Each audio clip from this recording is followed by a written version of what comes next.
Bobby has been a member of the high school band for 5 years.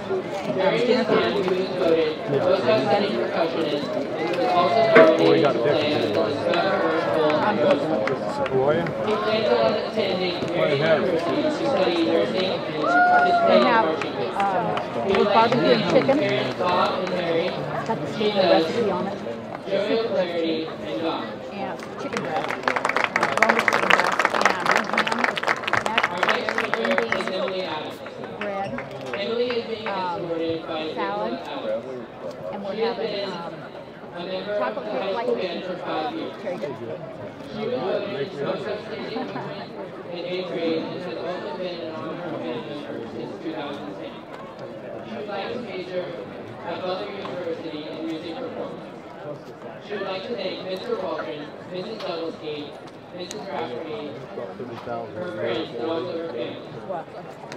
So that's helped out quite a bit for the kids, so they're a little bit more relaxed on the way up here. That's what we want, to be nice and relaxed. We don't want to be all tightened up and stiff. Coach, appreciate the visit. Good luck. We'll talk to you after the game. Right. Thanks, Coach. Appreciate it. It's comments from Linton head coach Brian Oliver before the football game. We're still about 10 minutes away from kicking things off tonight. Number 1 Linton on the road, really on the road, at number 10 Sheridan, about a 2.5-hour trip from Greene County to where we are, just north of Indianapolis. About, what are we, maybe 25 miles north of Indianapolis, Dan? Yeah, and that's what some people have brought that up. You know, we went to Lucas to play West Vigo and came out of the gates firing, and we did last year in North Central. So just another 28 some odd miles, and Paulie was pretty comfortable on a nice blue bus over there. But I know the bus was a little late. Yeah, they were about 45 minutes late getting them, so they're getting there a little bit late. But I actually think that might benefit. Instead of having time to kind of sit here and think about it, they hit off the bus, came out here, and started warming up. Our coaches' interviews are brought to you in part by HICOM in Lyons. HICOM wants to support the miners in their Win 15 campaign by offering 15% off the cost of a new home security system. And they're not going to stop there. Mention this ad, mention that you heard about it on the Linton football broadcast, and you'll receive your first 6 months of monitoring for only $15 a month. Call Derek McKee, say, hey, I heard about the special on the football game the other night. Tell me about it, and you can also, if you choose to do so, schedule an in-home evaluation. Call Derek at HICOM, 800-819-8141, or on the web, call HICOM. It's callhicom.com. Well, I got an update, Keith, that the power went out at the North Vermilion Fountain Central game with 4 minutes to go in the first half, tied score. The lights are off, and the power company's there working on it. And second quarter score, North Davies up 7-0 over North Knox. Those are certainly two football games that are of key interest to us. North Vermilion and Fountain Central will be potential regional opponents for the Miners. And talking about the sectional and the regional, the sectional tournament draw is this Sunday. Yeah, and North Knox has just tied North Davies, so that ought to be a good game. I think so as well.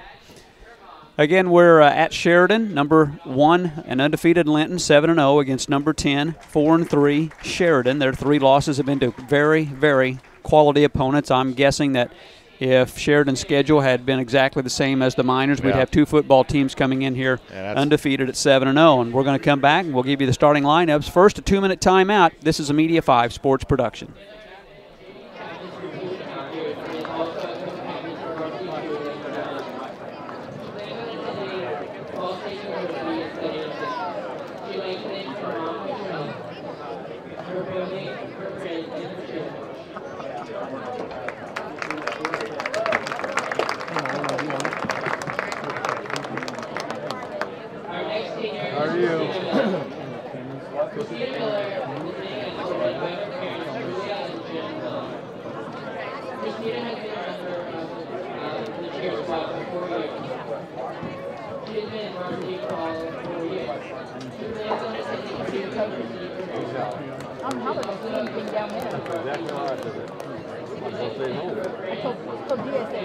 Text them and tell them what city plays down here so they can know what's going on.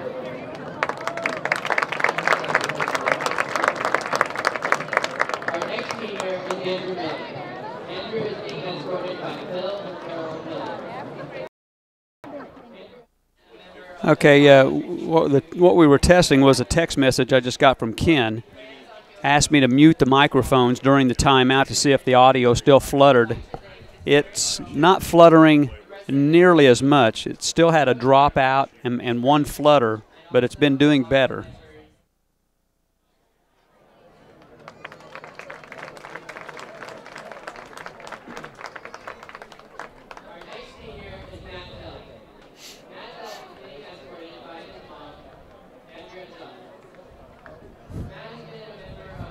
Now, it generally drops down dramatically when you come on the mic. Yeah. When you key your mic, it cuts about half volume. Yeah, our feed.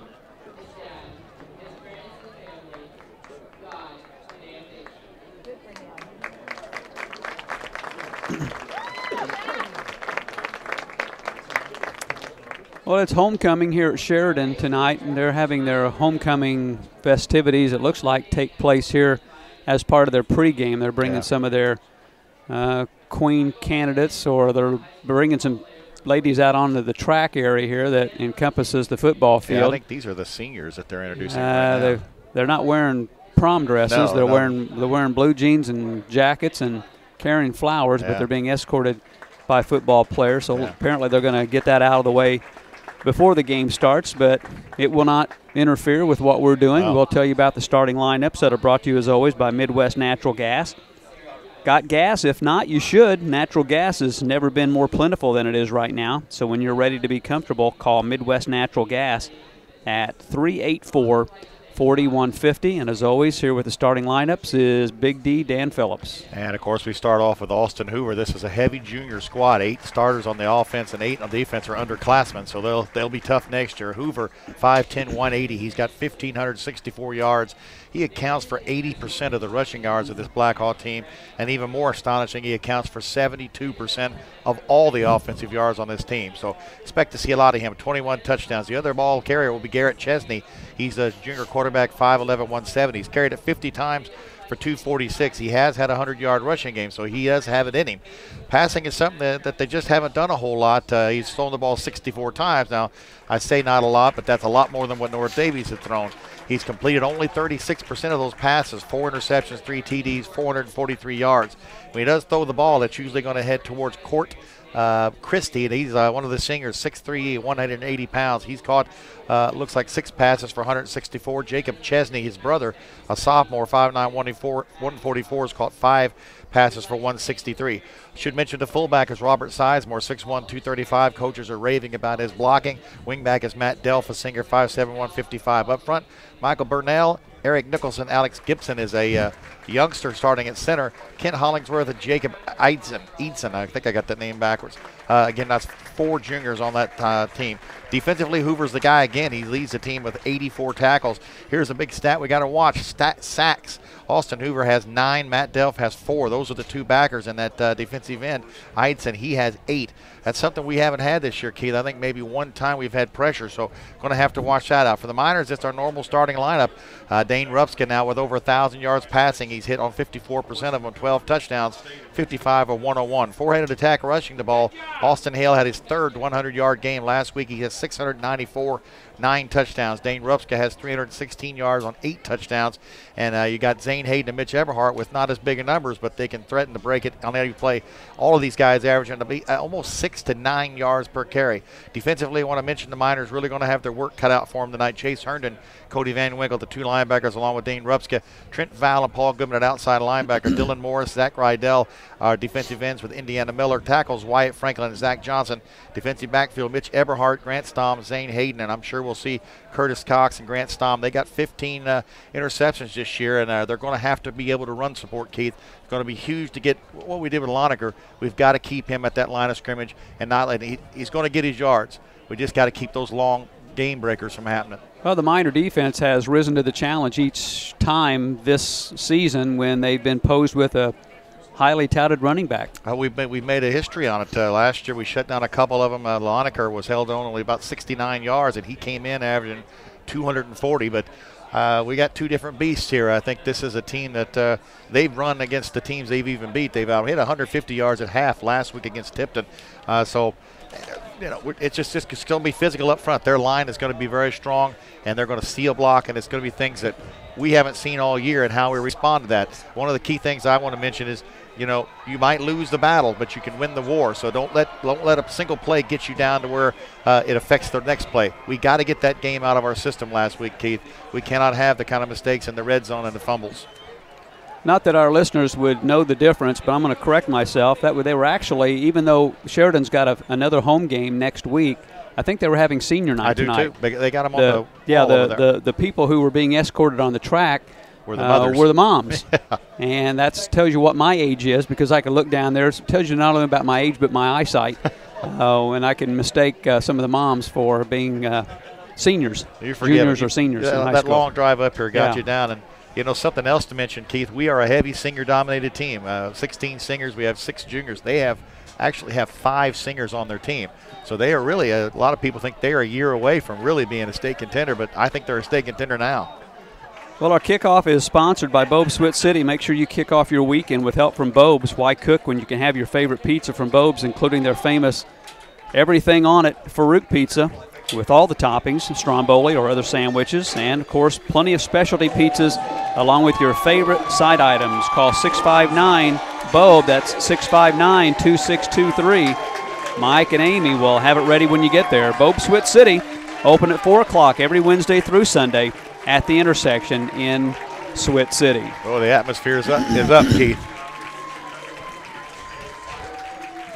Now the football teams are back out.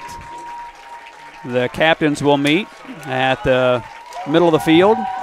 Our vantage point is on the home side. This is obviously mine and Dan's first visit to Sheridan and Sheridan High School.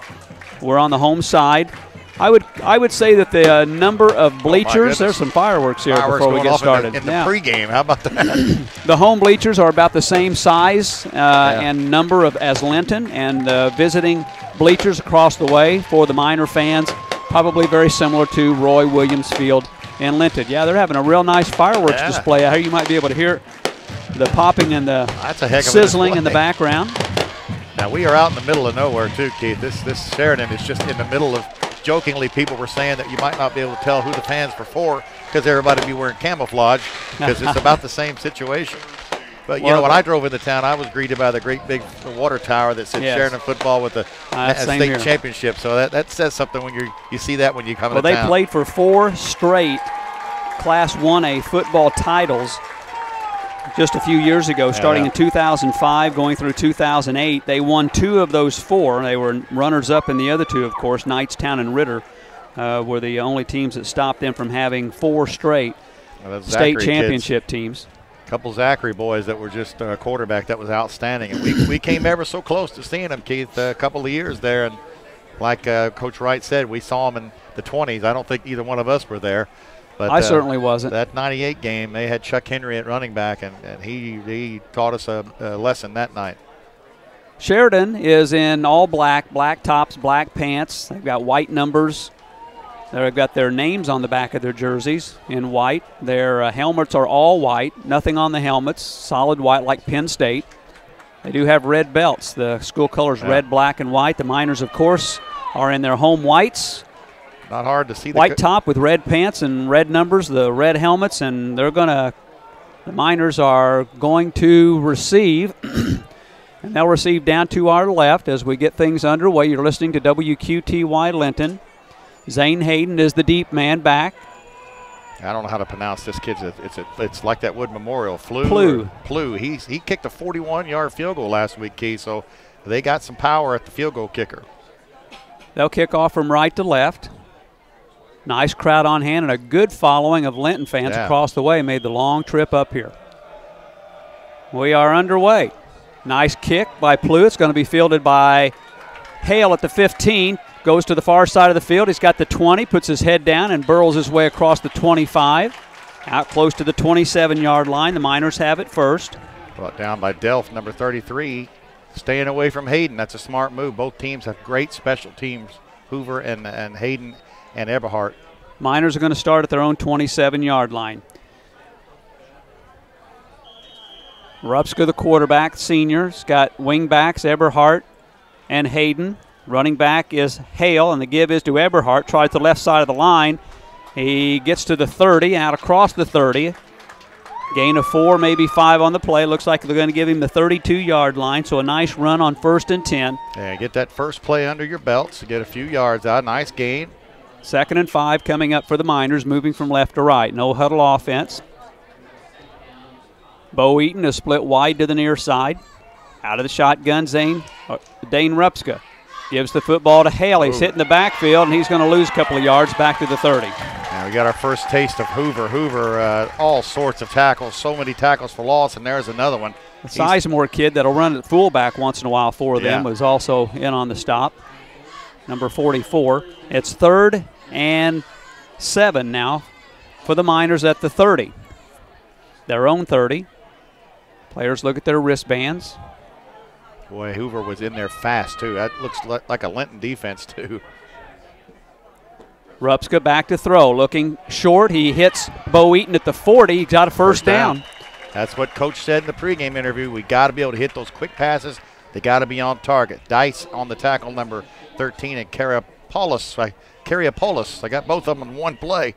And that was a nice reception by Eaton at the 40, and a ball that was well thrown by Rupska. 1st and 10 for the Miners, 10:40 in the first quarter. Here's a give to Eberhardt. Looks for room to run, stretches it out to the far side, and gets back to the line of scrimmage, maybe a yard out to the 41.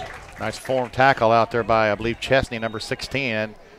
Just really good basic ability by these teams. You're already calling a lot of key offensive guys on this Sheridan defense. It's a lot like the Miners, the same core, 13, 14 people. Gain of 1, 2nd and 9.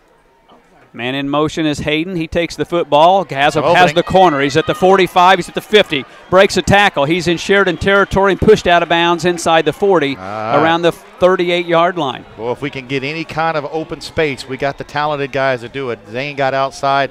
Hoover manages. He broke dice, tried to get him by the foot. Hoover pushes him out of bounds at the 37-yard line. In Sheridan's territory at the 37, 1st and 10, Linton. First series of the football game. Moving from left to right, 2 minutes into the contest, no score. 22 yards for Hayden on that play. Again, Hayden and Eberhardt are the wingbacks. Rupska hands the ball to Hale. Up the middle he goes, down to the 35, picks up 2 on the play. Boy, he ran right into Sizemore and made a textbook tackle, wrapped him up. Coaches really raved about the 44, leading Hoover into the hole and then making those plays from defensive tackle. Don't think we've seen Grant Stom on the field yet, as Bo Eaton stays split wide to the far side. We didn't see that last week Paul either. Goodman lines up as the tight end. Again, the same set with 2 wingbacks. And a bad snap over the head of Rupska. And he covers it up at midfield, and that's the bugaboo from last week's North Knox game, those bad snaps, and that went over the head of Rupska, cost the Miners a lot of real estate there, back to the 50. I don't understand. Loses 15 yards. What is happening there? And the thing about that is, Keith, once it happens once, your mind starts thinking about it. And that was huge. It was 2nd down and 8 at the Sheridan 35. Now we're at 3rd and 23. And I can't for the life of me figure out what has happened to start this happening. Now Stom is split wide to the far side. Rupska rolls that way, looks, throws it down deep. He's got Hayden. He makes the catch at the 20, breaks a tackle to the 10. Touchdown, Miners! Linton on the end zone on 3rd and 23.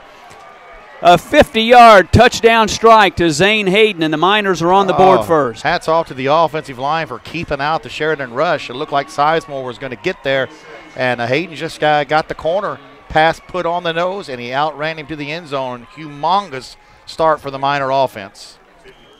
8:48 to go in that first quarter. And that's Hayden's 3rd receiving touchdown. This is important pass. Right here, too. Kangura on for the extra point, and he slips, and it's no good. He slipped as he got to the ball, kicked a line drive. It's no good, and on the Graber Post Building scoreboard, 8:48 left in the first quarter. Linton 6 and Sheridan nothing, back in 30 seconds. This is a Media 5 sports production. Some extra points. A game like this will be huge.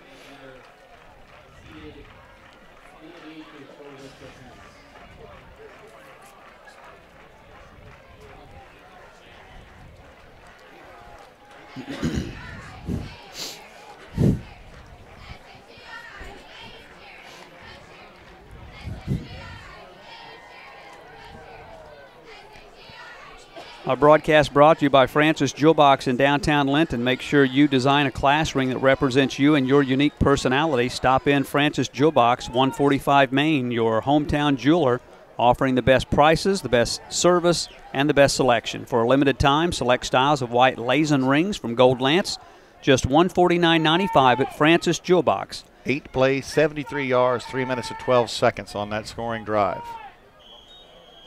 Hoover is the guy that's back deep. Yeah, he's returned a couple of these for touchdown. And it's a squib kick, and it's picked up at the 33-yard line, and they'll return it across the 40 to about the 43-yard line. Good field position. That's Woodworth, number 23. You're trading away the threat of Hoover, but they got the ball at the 42-yard line, so I don't know about that.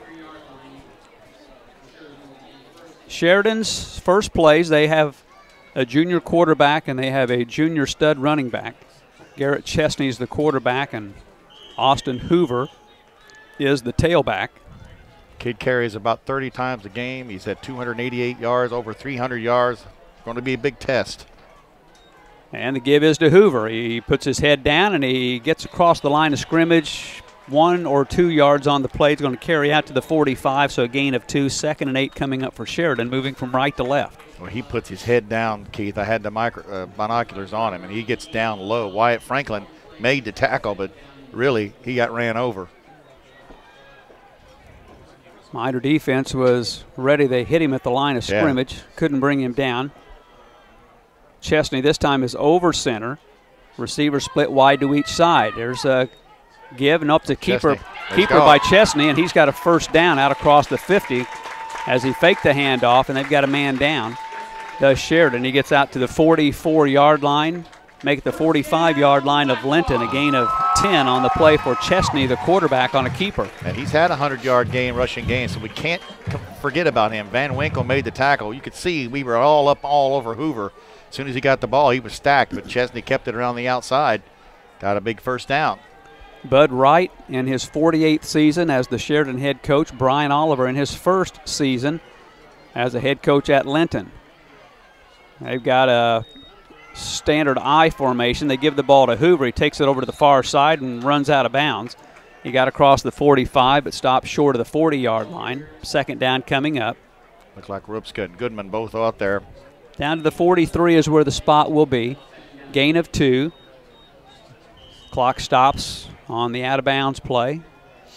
7:37 left in the first quarter. The Miners scored on their first possession, a 50-yard touchdown pass from Rupska to Hayden. Kangura slipped on the extra point, so the Miners only lead 6-0. Backs are in the eye. They fumble the snap. Chesney picks it up. His pass is batted up in the air, and it's caught by Hoover, and he gets a yard, maybe 2 on the play. The Miners deflected that pass, and Chesney did a nice job keeping his wits about him. As it was a bad snap, he picked it up and rolled to the near side. The Miners got a hand on it, and it swatted right into the hands of Hoover, and he picks up a yard down to the 43. It's 3rd down and 7 for Sheridan. They're in Linton territory at the 42. Certainly going to be in 4-down turf, too. I can't see them not going for it, but we got lucky there. They got lucky, I should say, because that ball could have been picked off. Again, the backs are in the eye. Chesney. Pass. Pitches it back to Hoover, and he is hit for a loss. There we go. Nice job by Franklin. There you hear that Linton crowd across the way as they lose a couple, and they're going to send their punting unit out onto the field. They lost enough yards there. Trying to fake like he was going deep. You can see what Coach Wright's trying to do. We're all keying up front. Nice job. That's a defensive tackle getting over there and making that tackle.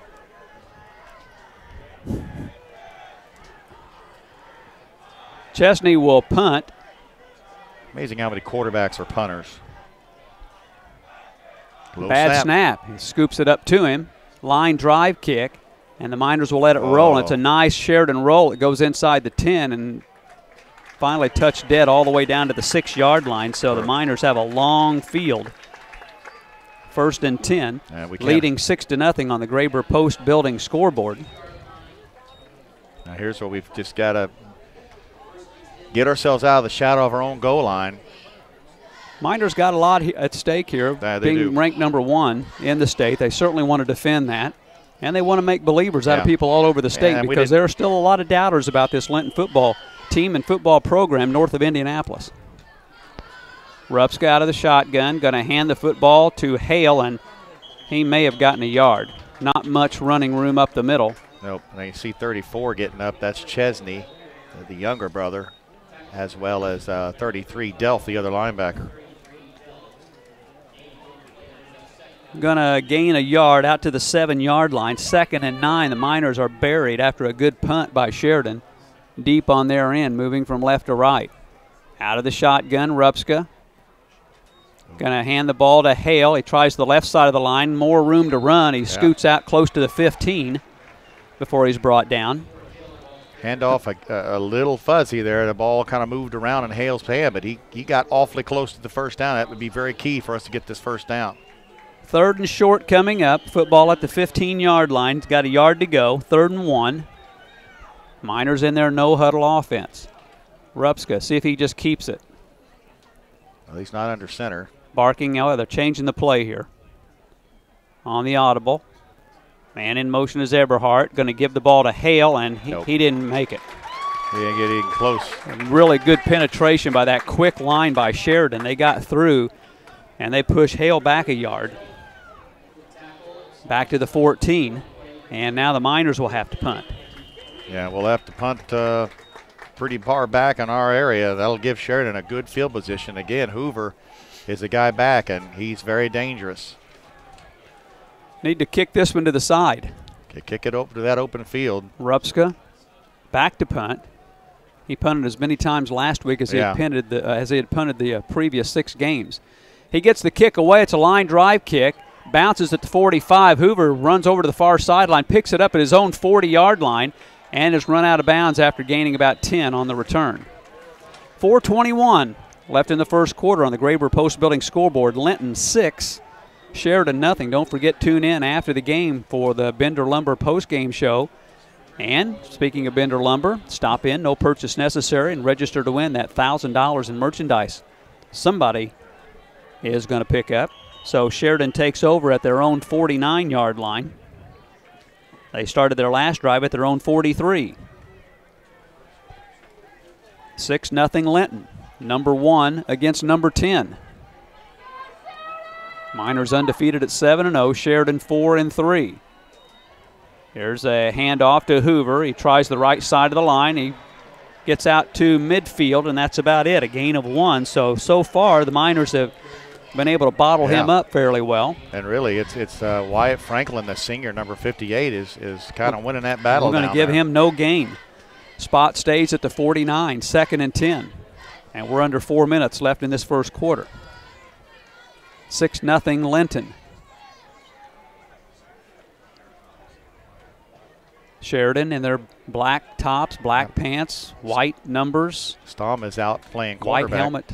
One-on-one on Christie out here. They've got a fullback back there and a man in the slot to give us to Hoover, and he's hit behind the line, and he does lunge forward for just 1 yard to the 50. It's going to be 3rd and 9 coming up, and right now the Miners have done a nice job as Sheridan just trying to run right straight up the middle. Again, that was Wyatt Franklin and 60 Zach Johnson. Now you recall Johnson's playing now full-time defense since Jace Brewer's out with a knee injury. So we'll see if Sheridan attempts a pass here. They've got Sizemore in as the fullback. 3 receivers, 2 to the far side. And they're going to look that way. They throw to the sideline. It's incomplete. So Sheridan will have to punt. That was intended for, I believe, Christie out there, number 15, a little bit wide. 3:02 left in the first quarter. Sheridan will punt for the 2nd time and most likely will burn Linton back deep, playing a little field position here, and St. Hayden's back at his own 15. Yeah, that last punt was at the 6. Ooh, they get the kick away. It's not as good a kick, but it does take a nice bounce. Hayden picks it up at the 15, stumbles, gets to the 20, and they'll have better field position this time as Hayden gets the football out across the 25. That was scary. I know he's trying to keep that from happening, and he did a good job. But that bounce can take a funny bounce sometimes, but he got the ball out. Out to the 27, so he's going to get maybe 13, 14 yards on the return. Yeah. And the Miners moving from left to right and leading 6-0. 2:51 left in the first quarter. Go at it for the third time. Rupska out of the shotgun, going to hand it to Eberhardt. Tries the far side, hit behind the line, and did not pick up much, if any. Nope, that time it was Hoover again. He's see already why he's got so many tackles. What kid's just got to be totally gassed at the end of a football game, wouldn't he? Their leading tackler, their leading ball carrier. What is it? About 60% of the offense comes through him. He's 72% of the whole offense, 80% of the rushing attack. 2nd and 11. Actually, we're going to lose a yard on the play. Rupska's going to throw over the middle to Eaton, and it's incomplete. And he had him. Ball was led just a little bit too much. Bo couldn't get there, so it's going to be 3rd and 11. And that's what Coach Oliver's talking about. We're going to have to loosen him up. And Eaton was open, just didn't hit him when he had a chance to get him. We do not see Grant Stom out there. He's playing defense, not playing offense. 3rd and 11. Here's a give to Hayden. He looks for some room to run up the middle and trips and falls at the 29. Yeah. So a gain of only 3. 4th and 8 coming up, and a punt forthcoming for the Miners. The clock is moving. We're just under 2 minutes left in the first quarter. 6-0 Miners. Delph, the other linebacker, coming there and made the hit. Hoover back deep for Sheridan. Rupska will get the punt away from his own 20. Nice high kick. It's a short kick. It's going to bounce at the 45 and go out of bounds. Or no, it's going to be down to around the 40 of Sheridan. So they'll again get good field position to start, trailing 6-0 with 1:37 left in the first quarter. Our broadcast brought to you in part by Lions Health and Living Center, offering a highly skilled professional staff available 24 hours a day in a comfortable, compassionate environment. Retirement living has never been better. Contact Melinda Barnhill at Lions Health and Living Center for a personal tour. Call 659-1440. Sheridan, 1:37 left in the first quarter, moving again from right to left. This is the 3rd time they've had the football. They've had to punt each of their first 2 times. There's a fumble on the snap, and the Miners may have gotten it. They do. Chesney that time tried to pick up the bad snap again for the 2nd time. This time he wasn't able to get it. And Wyatt Franklin's going to be the guy recovering it for the Miners, and here's an opportunity. We haven't moved the ball the last couple of series. Well, they had trouble in their 2 losses to start the season with fumbles. Did Sheridan. And they fumbled here, and the Miners have it in excellent field position at the 38-yard line of Sheridan. Well, if anything, this will change the field position situation for us. Eaton and Stom are split wide to each side. Here's a handoff. No, they're going to throw the ball. They fake it and throw over the middle and was wide open, but the pass too long for Hayden. Yeah, he was there. And Hayden would have had a score if Bo's pass had been a little more accurate. So if Rupska's pass had been a little more accurate. We just got to have those. He had beaten, looked like out there with 34, Chesney. That was an excellent fake from Rupska to Hale. And then Hayden was wide open over the middle. We got to have those. Second for the Miners. Rupska gives the ball to Hayden. He's hit at the line, moves forward, now is pushed back, but his forward progress is going to take him down close to the 35. He'll give him the 36 and a gain of 2, 3rd and 8 coming up for the Miners. And the helmet came off, so Braxton Cox is going to come in the game.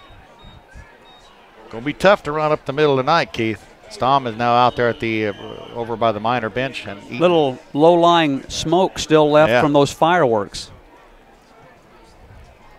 Out on the football field. Looks like a little fog rolling in, but that's that smoke not being allowed to escape up on top here this evening. Rupska back to throw. Has protection. Throws over the middle. It's intercepted at the 30-yard line. He could be. Nice tackle at the 48-yard line. A lot of flags come down at the 40-yard line, but I think that was intended for Eaton. And that was Dice. Dice, yeah. Number 13 that picks off the interception, and that is the 7th interception of the season thrown by Rupska. We let a good opportunity, not only an opportunity to get the field position back in our favor. They're going to get a penalty on this, Keith, on the return. That'll put them back a little ways. So they're going to start at their own 31-yard line after the penalty. 1st and 10, 43 seconds left in the first quarter. A 6-0 Linton lead on the Graber Post Building scoreboard. They'll have it again. Each team now with with a turnover apiece. 2 turnovers total in the football game. Well, we missed an opportunity there. I got a timeout on the field. And the Sheridan players were a little confused about exactly what they were going to run on this first play. They call a timeout with 43 seconds left and Linton leading 6-0. Our broadcast brought to you in part by Fleetwood Promotions, offering creative marketing and fundraising opportunities for your business, club, or organization. For more information on all the products that they offer, and in fact anything that you can put a logo on, call Kim at Fleetwood Promotions, 698-2013, 698-2013, or you can go online and look over the items yourself at fleetwoodpromotions.com. 14-14 at the half, Fountain Central and North Vermilion. And we're just about through one quarter here at Sheridan. Miners on 3rd and 23 on their first possession. Got a 50-yard touchdown pass from Rupska to Hayden. Missed the extra point, 6-0, and that's where we've stayed. Sheridan's had the football 3 times. They punted twice and fumbled on the other. Their backs are in the eye. They're at their own 31-yard line. And the bad thing is, Keith, we've had a couple pass plays that really could have gone for 6 if they'd have been on target. Chesney over centered, gives the ball to Hoover. Right off the right side, he breaks a tackle, gets out to the 40, and he stops short of a first down. It looks like they do drag him across the 40, and they're going to give him a really generous spot out around the 42. They may give him a first down there. Hayden comes up from the safety to make the spot. Had a pretty good amount of space that time to get in the secondary. At the 42, first down run for Sheridan. That's one of the few times that they've run Hoover wide, this time to the near side rather than right up the middle. 4 carries, 12 yards for Hoover in the first quarter. A receiver split wide to the far side. One of the backs in the slot, fullback and tailback. The tailback, Hoover, gets the football, breaks a tackle, and then is brought down at the 45-yard line. So a pickup of 3, 2nd and 7 coming up. And that'll be the last play of the first quarter on the Graber Post Building scoreboard. After 1 from Sheridan, it's Linton 6, the Sheridan Blackhawks nothing. Back in 60 seconds. This is a Media 5 sports production on Y93.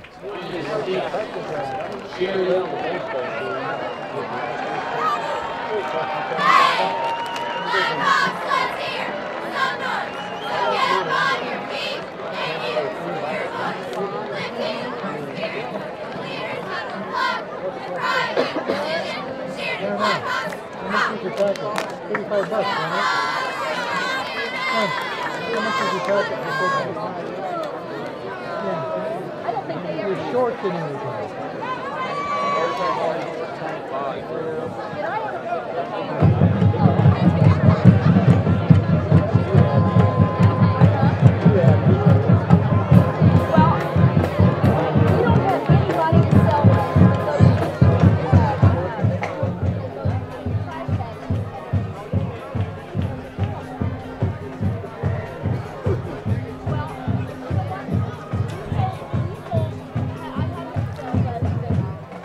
Six to nothing Linton as we start the second quarter here at Sheridan, the number 1 team in the state taking on the number 10 team in the state. Keith, we had 85 yards to their 22. Holding Sheridan to 22 first quarter yards. Pretty good job of the defense. Give is to Hoover to start the second quarter. He's got some room to run over on the far side, but that room closed up quickly. He stopped short of the 50-yard line. He's out across the 45 and out to the 48, so he's going to pick up 3 on the play. Third down coming up in about 4. Van Winkle got out there, dragged him down by the shoulder. Along with Indiana Miller, I saw him out there, and Rydell as well.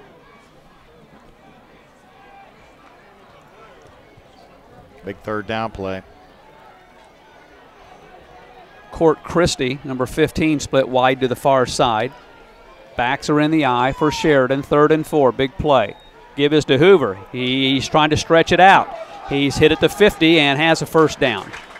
Thought we were going to get him at the line. Van Winkle's going to get him down, but he got a yard past him Gets the first down. Got across the 50, gets down around the 47-yard line. So he's going to pick up 5, and they just needed 4. Good opportunity for the Miners there. They just couldn't bring him down quickly enough. Not going to get him with arm tackles. I've seen a couple of them reach out, try to get him. Of course, if that's the only way you can get him, that's what you got to do. Doing a good job, though, so far. Keeping him from busting the big play. 1 minute into the second quarter. Sheridan on a drive, moving from left to right now. Backs in the eye, quarterback over center. Chesney's got it. There's a busted play, and the quarterback, Chesney's going to be lucky to get a yard on this. That was a strange-looking play. I mean, it looked like he kept it on purpose, but he was met at the line. No gain, actually. 2nd and 10 coming up. Indiana Miller and Dylan Morris both got him. It was nice to see, though. There, I think he was supposed to just kind of hide in there and come popping out with the ball, but the Miner line was able to stand up the offensive line. Coach Wright, one of the few head coaches that doesn't wear the headset. He's about as old school as you can get, Keith. Backs are in the eye. Now Sizemore will line up over on the left side as a tight end. Yeah, Woodworth at fullback. They're going to try to throw the football. He's got it. And it is caught by Christie for a first down across the 35 down to the 33. Christie's a big target, 6'3" kid playing on Stom. Just drove him down the field, stopped and turned, knew exactly where to go. Pass was dead on the money. First down, Blackhawks. 10 minutes left in the first half, a 6-0 Linton lead. First completion. They don't throw the football very much. Not very often. So they're in Linton territory at the 33. Backs are in the eye. Hoover to the tailback. Christie over center. Gives this one to the fullback. That's Delph. Actually, it's 23. I believe that's Woodworth or Woodward. And he's going to get a couple of yards down to the 30. Kind of changing it up a little bit again. A nice play by 58 Wyatt Franklin on the inside. Pickup of 3, 2nd and 7 for Sheridan. Keeping the ball on the ground, keeping the clock moving down to 9:35. Here's where the defense needs to make a big play. Offensively, since that first big long pass, Keith, we really haven't done anything. And we have a timeout called by Sheridan. They're going to call their second timeout. 9:24 on the clock, second quarter on the Graber Post Building scoreboard. 6-0 Linton. Back in 30 seconds. This is a Media 5 sports production.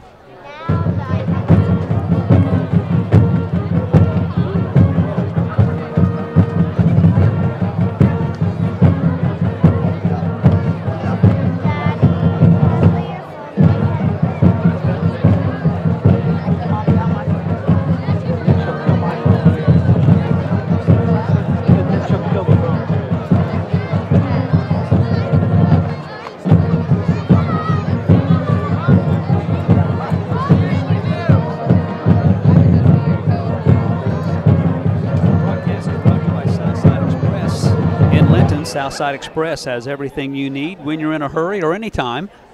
Southside Express is also locally owned and operated. 2nd and 7 coming up for Sheridan from there, or from the Linton 30-yard line. Goodman out in coverage on Dice.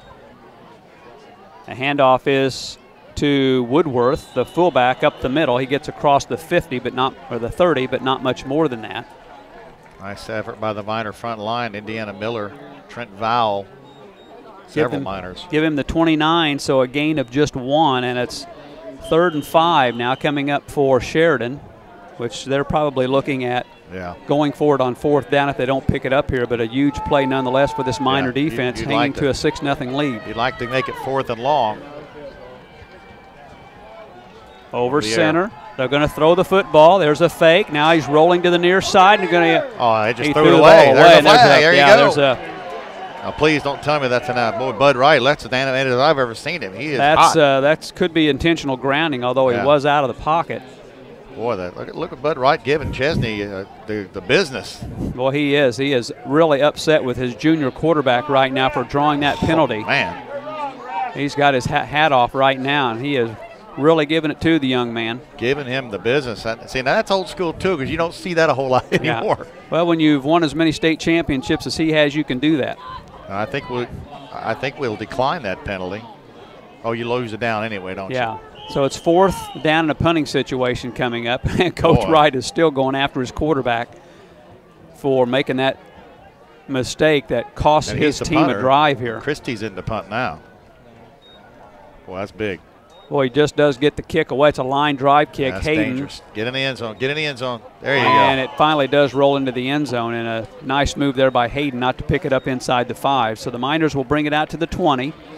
1st and 10, leading 6-0 with 8:22 left to play in the first half on the Graber Post Building scoreboard. We dodged a bullet on that one, Keith. That was they were driving nice. 8 plays. Big mistake there by their quarterback, Garrett Chesney, the junior, on an intentional grounding play as he was running out of bounds.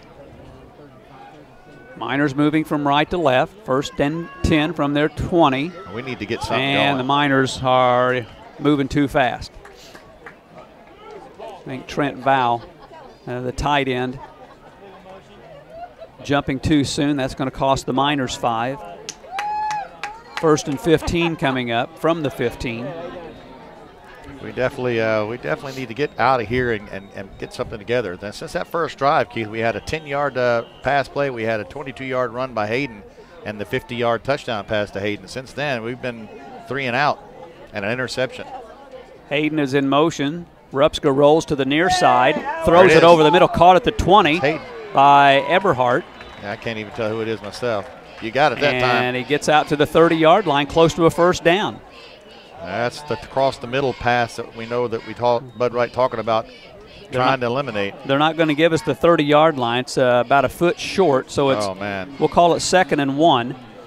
Here's where you got to get under center and just bumble forward. 6'2", 220, but we don't do that.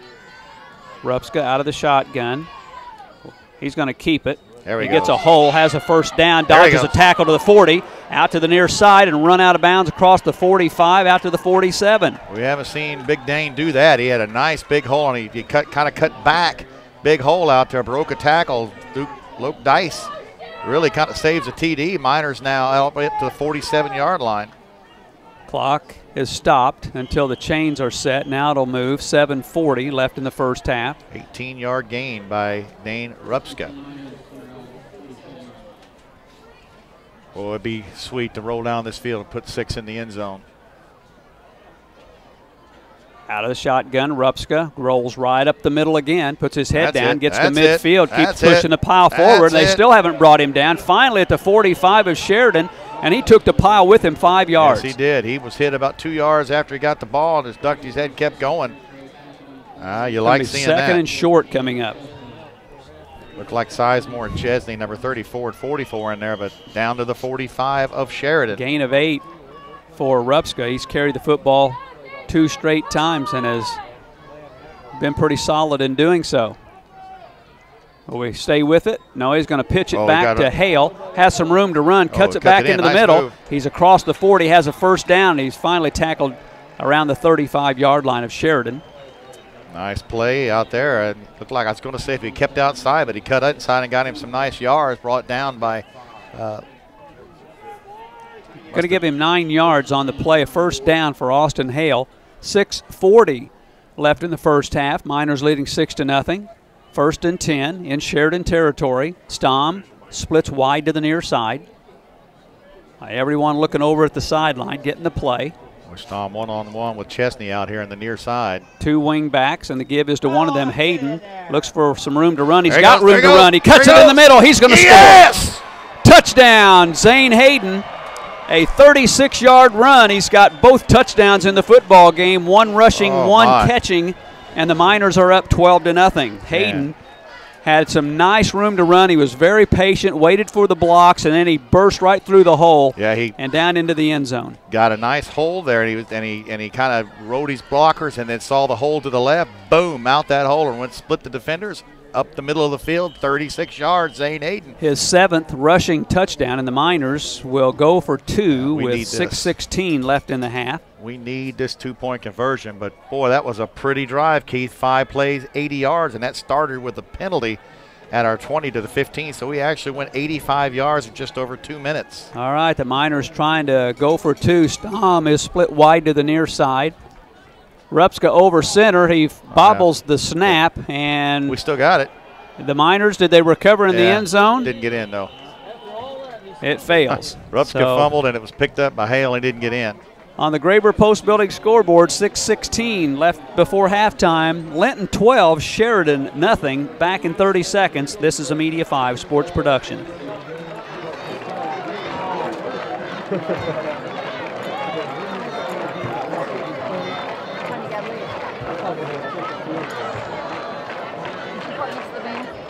There's no place to park. Where'd you park it? He's going to have to find the car. The car? On the grass, behind you. Going towards the road? Yes. The road coming. Oh, yeah. They parked on the grass. I mean, how's he going to find it? No. The Asphalt Doctor in Bloomfield for all your paving, seal coating, and repairs. Call the Asphalt Doctor. Get a free estimate. 327-4446. Linton on top, 12-0. Will kick off from right to left. 5 minutes left in the third. North Knox ahead of North Davies now 14-7. Last time, Keith, he squibbed that kick, and this is Val now going to kick instead of Goodman. And we gave him the ball at the 43, so that would give him a good field position.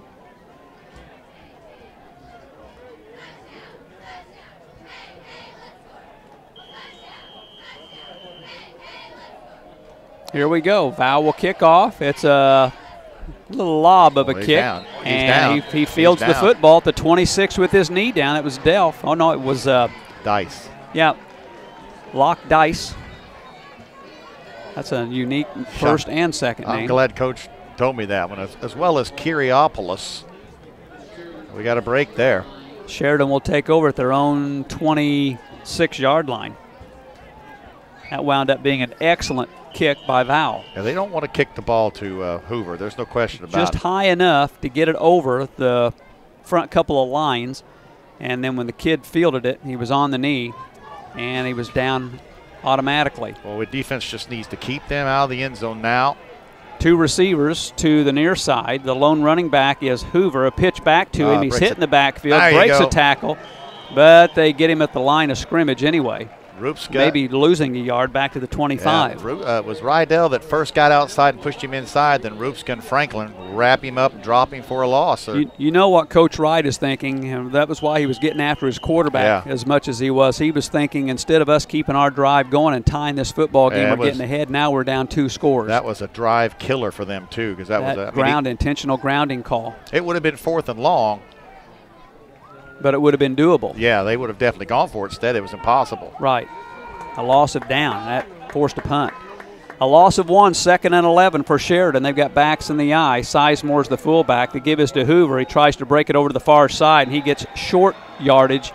He gets across the 25, out maybe to the 27. It's going to be 3rd and long coming up for Sheridan, who's down to 1 timeout as well. Goodman and Miller out there, and I can feel the momentum right now on the Miners' side. You can see him just a little bit. He only got back. He only got back to the 20. Oh, they give him the 26. So it's the original line of scrimmage, and it's 3rd and 10 with 5 minutes left in the half, and the momentum going the way of the Miners right now. This is the type of play, Keith, that if you can stop them here and get the ball back, you don't want them to convert. Miner crowd across the way making enough noise that we can hear them all the way over here. This Sheridan crowd has been pretty quiet tonight. Not much to cheer about, trailing 12-0. Yeah, there's some confusion on Sheridan's side. Now Hoover has thrown 2 passes. There's a penalty. Delay of game. Yeah. Sheridan going to get penalized 5 yards, so it's going to be 3rd and 15 now from the 21. Ooh, I don't know that I want to be in Sheridan's locker room at halftime, Keith. Just seeing how he reacted when he got in his quarterback's face, he really now. As I was talking about when that flag came out, they've thrown 2 passes. Hoover has thrown have both been halfback passes for touchdown. We got to keep that in mind. It's happened twice. Happened last week against Tipton. Well, this is big here. 3rd and 15 to get the ball back would be nice. And all 3 timeouts. Chesney is over center. Oh, messed that all over him. They lost the football. We got the ball. And the Miners have it. They fumbled the football. And Dice is 78's got it. Dylan Morris, I don't know what the heck happened there. The football came loose, and that was that was just an ugly play right from the start. And Linton is going to get the football back at the 20-yard line of Sheridan. Moly. Now this is where you got to take advantage. And give Miners credit. Morris was right there on him, and the quarterback is on a knee out there. He's going down to the ground now. He took a good, solid pop, and Chesney is still down. Let's hope he's okay. Their junior quarterback, and he's on his back right now. But what a break for the Miners, who have all the momentum in the world going. Ever since that intentional grounding call on Chesney on 3rd down, that was in Linton territory, and they would have surely gone for it on 4th down, but because of the intentional grounding, they lost the down, they lost yardage, and had to punt, and then the Miners put it in the end zone to go up 12-0. 4:39 left in the first half. We want to remind you that our broadcast brought to you in part by Midwest Satellite. If you're looking to reduce your TV bill, call Mike Morin at Midwest Satellite in Linton to sign up for Dish Network. Packages starting as low as $19.99 a month, and that includes free installation, free equipment, and a free iPad. Plus, Mike is even going to pay $50 on your first bill. So again, don't call an out-of-state 800 number. Call Mike Morin at Midwest Satellite, your local Dish Network retailer, because he's the guy that will treat you right. It's now 14-all on North Knox, North Davies. North Davies returns the kick for the touchdown. Wow. Boy, Keith, how big would this be to convert this and go in at halftime with a 3-touchdown lead? And Chesney, he's been down now for a good long. He took a big hit, Keith. There were 2 or 3 Miners right there, and that's why the ball came out. He didn't drop it. He was hit and fumbled the ball. Well, maybe showing the kind of glasses half empty side of me. I keep thinking about Sheridan coming to Linton next year and having their 2 juniors, the quarterback and the running back Hoover. They'll be seniors next year. Not only that, Keith, they're only losing. If you look out there who's they're playing with, Loke Dice is a senior, 15 Court Christie is a wide receiver, defensive back, and kicker. Matt Delph, 33, we've called his name a few times, and I believe 24 Flug, and number 67, Mike Burnell. So they're only losing 5 kids. Yeah, they're going to be very tough next year, and they're tough this year. And right now, I got to say, I'm very proud of the way the Miners are playing. That defense has done a good job, and is Delph sitting up? Not Delph. Yeah, they've got Chesney sitting up now, the junior quarterback that was shaken up on that play. Not exactly sure what the trainers are working on. They've got us blocked out, but there's 4:39 left to play in the first half. Looking at the chart here, Linton leading 12-0 here at Sheridan. Their backup, as they have listed, is Jacob Chesney, number 34, just a sophomore, and he hasn't taken a snap all year. Boy, that changes the face of the game in a hurry. Well, as long as he can just give the ball to Hoover. Yeah. But the Miners have done a pretty good job here in this first half. They've done a great on that job. Stud running back of Sheridan's. They sure do enjoy games like this. If I'm calling up Blackhawks, Austin Hoover, 9 carries, 23 yards, just 2.5 per carry. As a whole, 15 carries, 34 yards for the team. 45 yards is all they have on offense, Keith. The Miners with 170, and I wonder if he's got a concussion-type setting. Well, they've got Jacob Chesney taking some practice snaps over here near the sideline. And he doesn't look good. No, it looks like Garrett Chesney's having to be helped off, and he's very gimpy. Not necessarily that he's favoring a leg or an ankle, but I think may have just been knocked out. Yeah, he didn't get up quick, and when he did, he took 2 steps and went to one knee, and then he crumpled to the ground, and he doesn't look good. Yeah, he looks like he is he's woozy. Very, very sick. He looks very woozy. And the good news is he's not going out on a stretcher with a broken leg or arm. But you can tell by the facial expressions that he's still really wobbly. They're saying head. So I guarantee you he's not coming back. He's like back. A boxer that got up on the count of 9, and he's still just staggering around the ring. Tried to get up. But this is really going to be bad for Sheridan. Well, the Miners have a golden opportunity here from the 20-yard line of Sheridan. Huge. Rupska looks to throwing to the end zone, and it's too strong. It's incomplete. He had Stom going in that direction. And Stom gets open. He gets behind the guy out there. That's Kyriopoulos, I believe, number 20. That was just a timing play there, and Rupska's pass just too strong. Yeah. 2nd and 10. He's just 3 of 7, but 74 yards. Well, we've got to put the ball in the end zone here. Well, the good news for Chesney is they didn't bring out an ambulance. I mean, but he definitely is. Doesn't look like he's going to be back anytime soon. Man in motion is Hayden, but Rupska going to throw the football again for Stom in the end zone. He got it. It's a jump ball, and he made the catch. Touchdown, Miners. It was a jump ball, and Grant Stom just went up and took it away from the Sheridan defender in the end zone. Touchdown, Linton. And that's not he put it in a place where Grant could make the play, but that's an athlete. Grant Stom has made that play now for 2 years. Just what an athlete. And that's why, Keith, we kind of get mad and say, why does he just throw the ball up? Well, that's why he throws the ball up, because Grant Stom can make a play like that. 9th receiving touchdown of the season for Stom, who continues to amaze. And the Miners will go for 2 again. We've got to get one of these. Leading 18-0. And Sheridan on the ropes here as their starting quarterback, probably done for the night. Yeah, he probably is. Rupska going to hand the football off, and we're not going to get the 2 points there. Ain't nobody but black shirts out there. Now, Linton can't get lackadaisical here, Keith. Couldn't tell if that was Eberhardt or Hayden. Eberhardt that was not able to get in. So on the Graber Post Building scoreboard, 4:27 left in the half, and Linton on top at Sheridan, 18-0 back in 30 seconds. This is a Media 5 sports production.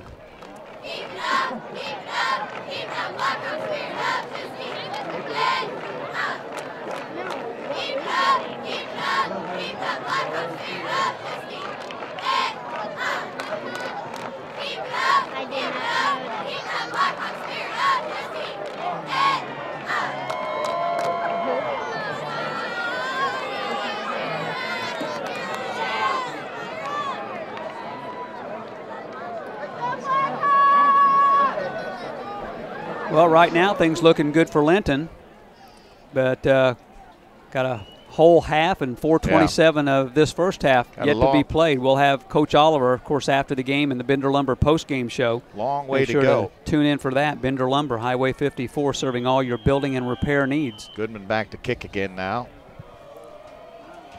It's a high end over end kick. Hoover fields it at the 15.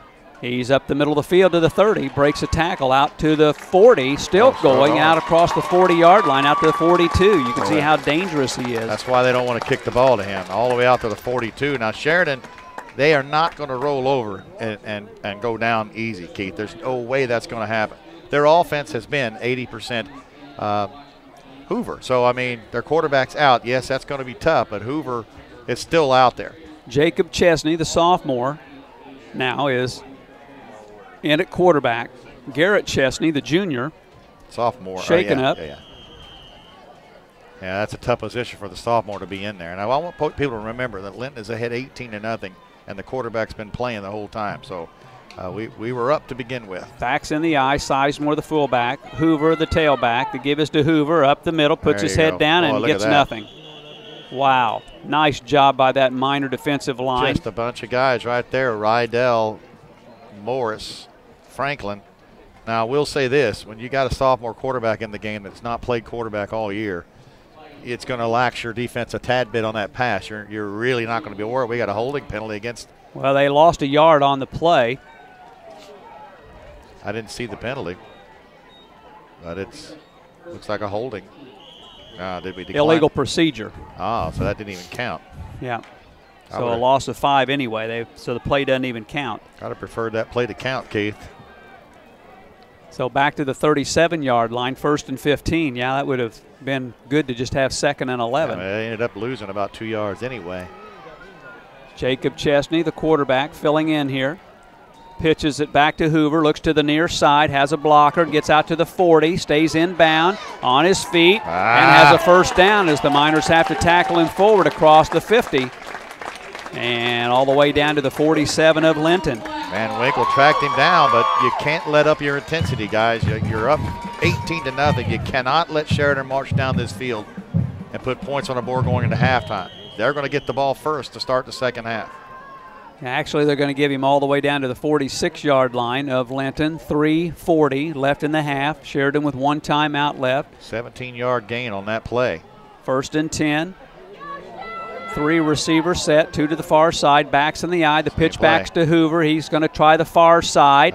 Looks the corner, and there's a flag down. Yeah, he got blocked in the Van Winkle makes short the tackle. gain on the play out across the 45 down to the 43 of Linton, but there's a flag at midfield. Yeah, holding. This is coming back. Yeah, Goodman, number 34, had him in his sights and was pulled down. And this will cost Sheridan 10 yards from the point of the foul, which was at the 50, so this will take them back to their own 40-yard line. Well, that's a big loss. That's a 14-yard loss. And that's how Hoover was able to get outside. Great job by our outside backers all year, Trent Vowell and Paul Goodman. And Van Winkle was out there quick from inside to make the tackle. Clock is on the roll, down to 3:15 left in the half. Linton on top, 18-0. Jacob Chesney, quarterback, going to try to throw one. He's in trouble, rolls to the near side. He's hit and sacked back at the 35. Vowell and I believe Johnson, number 6, they will get combined on that. Nice defensive coverage. They weren't fooled. Official puts the football actually down at the 37-yard line. Now you almost feel bad for the Jacob Chesney coming into this contest having to do that. Clock continues to move. But it's 2nd and 25 now for Sheridan, and they're going to call their last timeout. 2:34 left in the half on the Graber Post Building scoreboard. Linton 18, Sheridan nothing on the road in Sheridan, Indiana. Back in 30 seconds. This is a Media 5 sports production. All football alumni from 2003, 1998, and 1963. For being recognized this evening, please report to the south gate to the field. Okay, I don't know.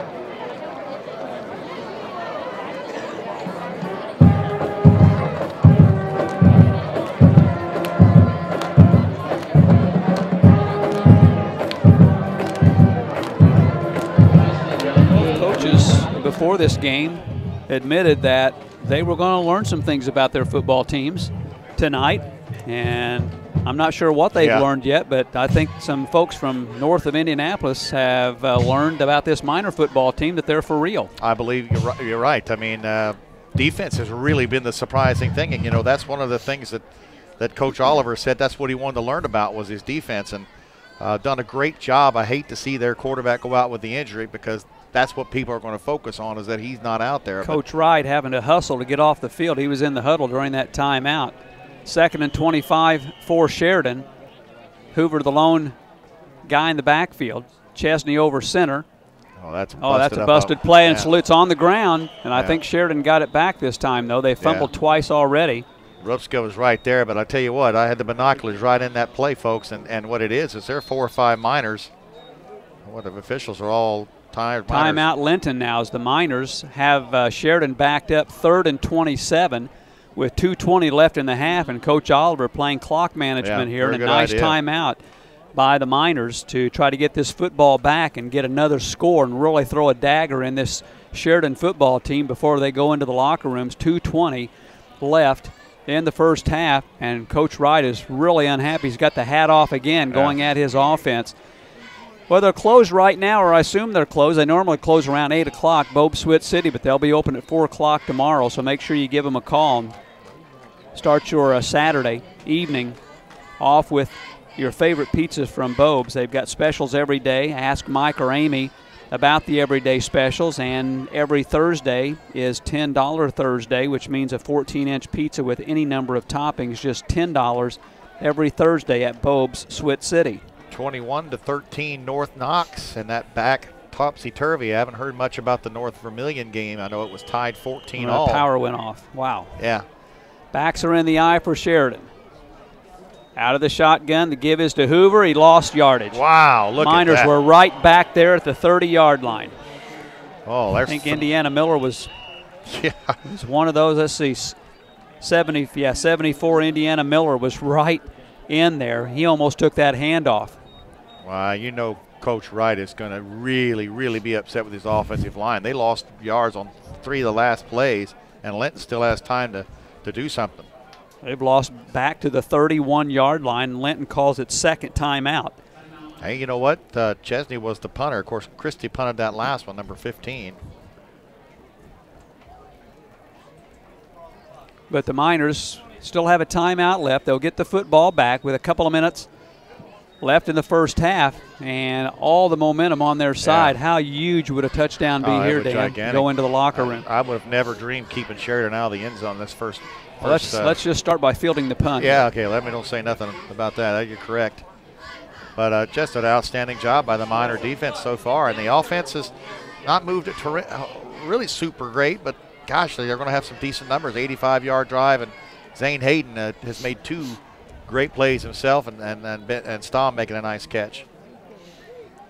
Now, the good news is for the Chesney kid is he's sitting on the bench. I see his mom's down there. His mom was the only person in this facility when I was here at 4:30 putting up the decorations. Zane Hayden has had a couple of punt returns for touchdowns this season. He'll be back around his own 40-yard line.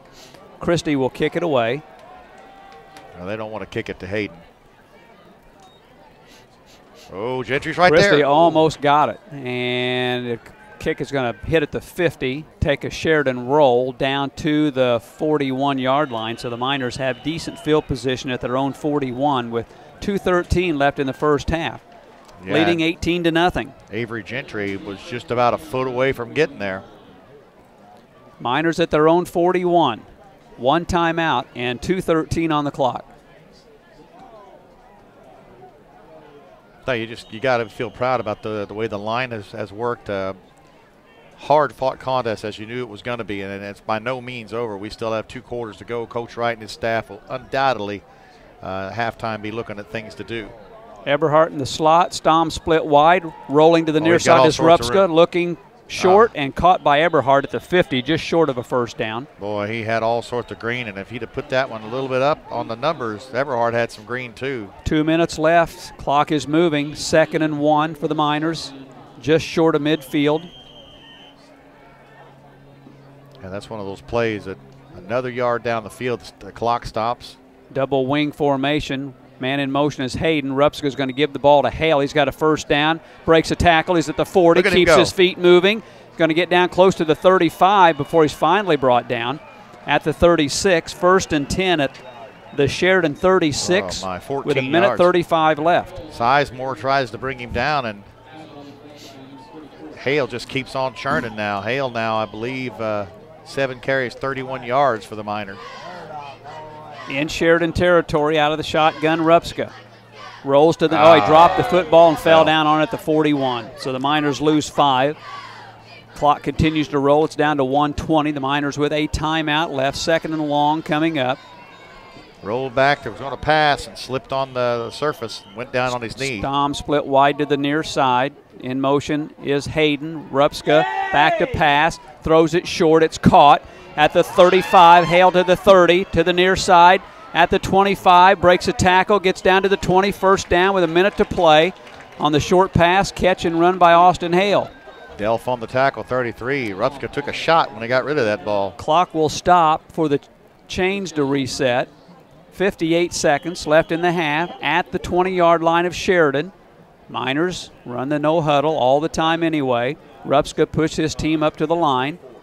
Out of the shotgun, takes the snap, rolls to the far side, looking, puts his head down. He gets down to the 15-yard line, 40 seconds left, and the Miners will call their last timeout. Hoover was on the tackle. Dice was coming hard from the outside position, and it looked like Dane felt him and went forward. Gets down to the 16, picks up 4. 2nd and 6 coming up for the Miners, but timeout on the field with 40 seconds left in the first half. Well, it's been a good first half for the Miners. They scored the first time they touched the football, and then we went through a dry spell, both ball clubs, until the Miners finally scored again halfway through the second quarter. 2 touchdown passes on the night so far for Dane Rupska. He hit Hayden with a 50-yard touchdown, and then he hit Stamm with a 20-yard touchdown pass. That first touchdown strike was on 3rd and 23, I believe. After a snap situation. He's 6 of 10 for 124, so he's doing a good job. Hayden with 62 yards running, Hale with 31 yards, so Miners over 200 yards right now. So 2nd and 6 coming up here for the Miners. You know, and here's where you got to wonder if you got down around the 3, would you spike the ball and maybe get Kangura in here to try to get 3 points? I'm sure they want 6. Receivers wide to each side. Rupska back to throw. Looking to the far side. It's caught and out of bounds inside the 10. And over there was Stom. Nice pitch and catch there. I look for that to happen 2 or 3 times now. So first down. It's going to be 1st and goal from the 6-yard line. So a gain of 10 on 2nd and 6. Clock stops with 35 seconds left. And the Miners are at the Sheridan 6, looking for a major dagger here. Oh, this would be huge. Before the intermission, they would go up 4 scores.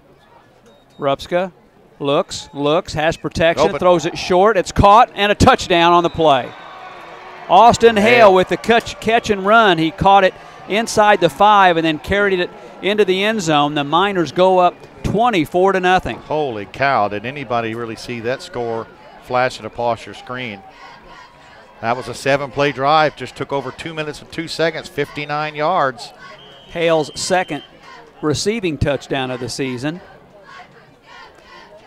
And the Miners again are going to go for 2. It'd be nice to get one of these. 29 seconds still left in the first half. Rupska now is going to go over center, goes right up the middle himself, and he should be in, and he is. It's the 2-point conversion for Rupska, and on the Graber Post Building scoreboard, 29 seconds left in the half. Linton 26, Sheridan nothing, back in 30 seconds. This is a Media 5 sports production.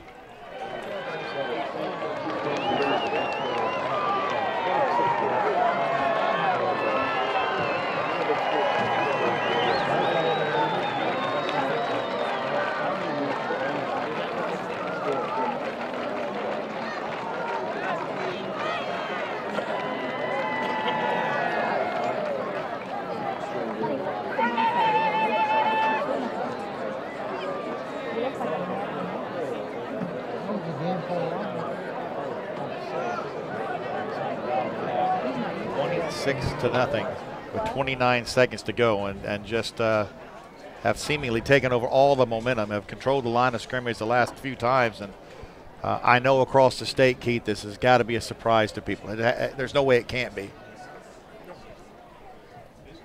Well, and Sheridan on the ropes here, down 26-0, and their starting quarterback. He may have gotten knocked unconscious momentarily, but he's up walking along the sideline now. Garrett Chesney, the junior. And Jacob Chesney is in as the Miners. We got it. With the squib kick, and Sheridan doesn't field it. Who's got it? Hale's got it 24. The Miners have it at the 40. Pick it up at the 40-yard line of Sheridan with 28 seconds left. Another turnover by Sheridan. It's a shame there's not more time on the clock. Holy moly. They didn't see that one coming. That went right by a couple black jerseys, and you expect to see some long passes here. So the Miners have the football back. 3rd turnover of the night by Sheridan. 2 receivers wide to each side.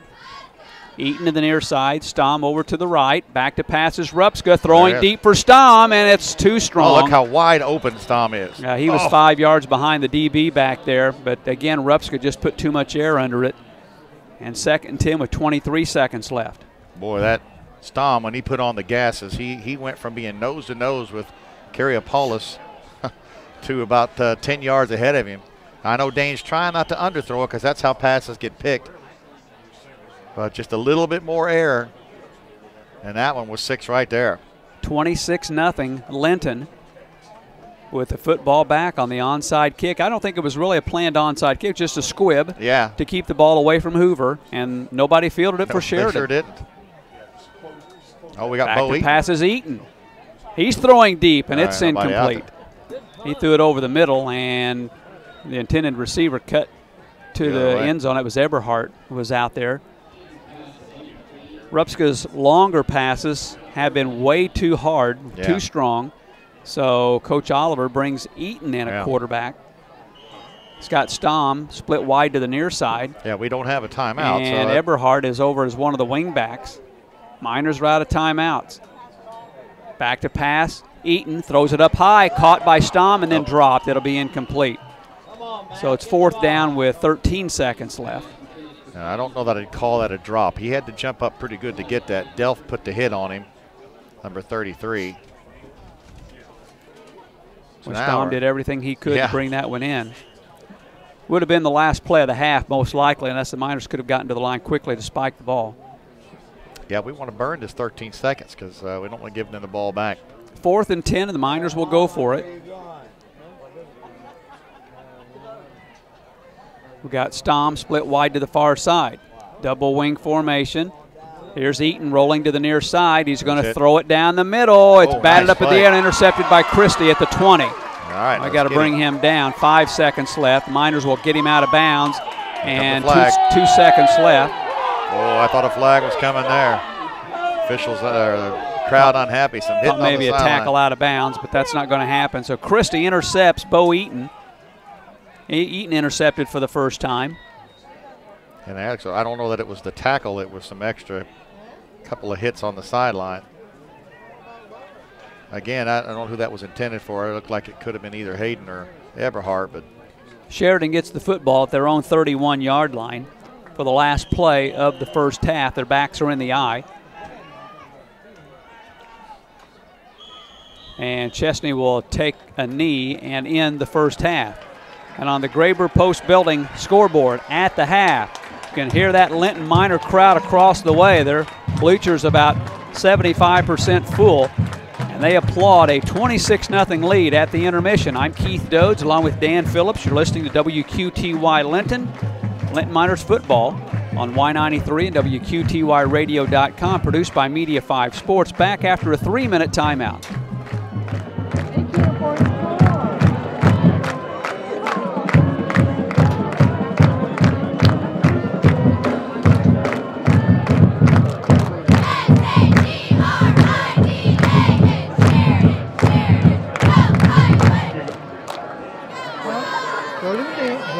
Go to the man.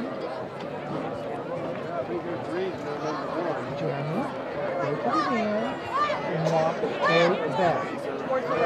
Towards the road. Straight back towards the road. See all those cars parked in the grass? Tonight we are celebrating homecoming at Sheridan High School. We always welcome our alumni, their families and friends home. But tonight we especially want to recognize the teams, their coaches, homecoming queen from the class of 2004, the class of 1989, and the class of 1964. The seniors on the 2003-2004 football team were Wade Kane, Andrew Duncan, Josh Haney, Ryan Kirkwood, Michael Melshon, Shiloh Scott, and John Williams. They were coached by Larry Bud Wright, Nick Trevant, Ryan Zachary, and Robert Zetterberg. It has been 10 years since they played on this field, and we honor them tonight for their 10-year homecoming anniversary. Carrie Hernandez Richardson was homecoming queen in 2003. She played soccer and basketball in high school. She is a doctor and medical resident in anesthesia. She and her husband Tyler Richardson live in Lebanon. Members of the 2003 and 2004 football team here tonight are Wade Kane. He is being represented by his brother Cody Kane. Wade was a member of the football and basketball baseball teams. He is a senior analyst for the city of Houston and resides in Houston, Texas. Shiloh Scott. Shiloh was a member of the football team, basketball, track, and golf teams. He is a clinical research associate at Roche Diagnostics and resides in Avon.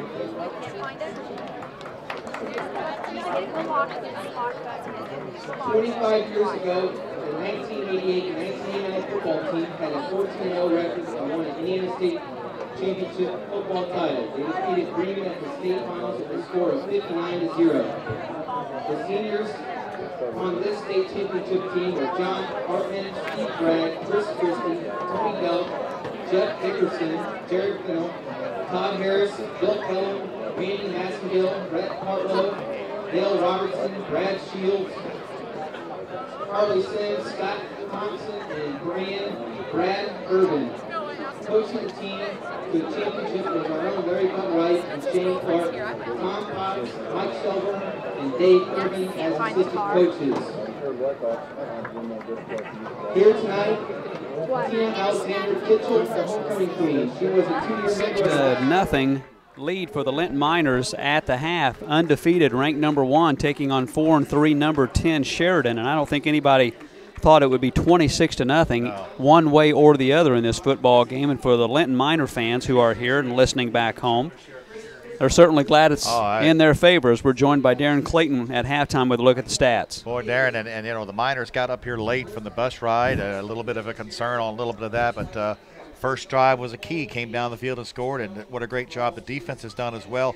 Your assessment of the first half of the Miners? You know, it's really been interesting. I don't know that the enthusiasm on the sideline has been what it was for North Davies, but I think we've played as well as we played against North Davies in the first half, and hopefully we'll be able to sustain that, because I know Sheridan's not going to go away. You know, Coach Wright's going to give them a good talk at halftime, and they're going to come back out and continue to fight. But boy, what a first half by the Miners. And Coach Wright really has been upset on his sideline. I think he's probably upset because the line of scrimmage, as the first half went, it looked like the Miners started dominating inside. Hoover, a great job. I don't want to talk about defense yet, but the offense, hey, I believe we're once again pass and run.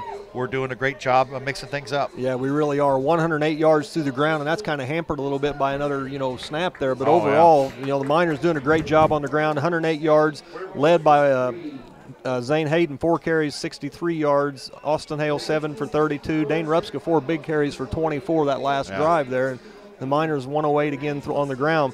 Through the air, Dane 8 out of 12 at the half, 140 yards, so 248 total for the Miner offense at the half. And just, 5 different receivers have caught the ball. We've really mixed it up, and we've shown that we're very versatile. And you take away one thing, and we'll find something else. We've been able to get the ball out in looks like the wingback coming across the middle. And that touchdown pass, how big was that touchdown pass on that first drive after the snap? We're looking at 3rd and 28. It looks to me, again, on speed, Stom, it looks like he can get open anytime he wants. Dane's just got to dial him in. Yeah, I mean they've had a couple of opportunities, and the passes have just not quite been there yet. But I think they'll keep working that. And Grant, what a catch he had down there for his score earlier, and I think they'll continue to mix it up, and we're going to continue to see a lot of what we saw in the first half come second half. Now, as impressive as that was, the defensive side, that's what we were really concerned about coming in here. Here's another kid who's racked up over 200 some odd yards a game, doing a great job on him. And of course, now that they've lost their quarterback, that's going to hamper them even more so. But the defense, what a great job. Oh, excellent job. Hoover's, I got him for 42 yards on 12 carries, and really the bulk of that on 2 carries. He had an 11-yard run and a 17-yard run to get the biggest part of that. So the Miner defense doing a good job against him.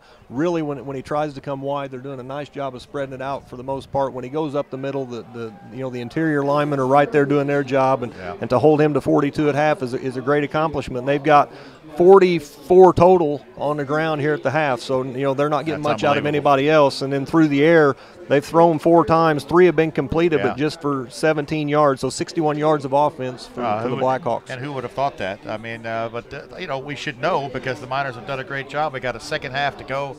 Darren, I'm sure the enthusiasm is really high right now. Of course, second half, you still got a quality team like Sheridan, not going to go away. Absolutely, and I think coming out here we're going to have to kick off to them to start the second half, and I think the defense needs to make the statement that we're back to play again this half, and if they can do that, I think we'll be all right. Well, Darren, thanks for coming up here. Great facilities up here. Really nice. When is it you're going to be gone? I'll be gone first round of the playoffs.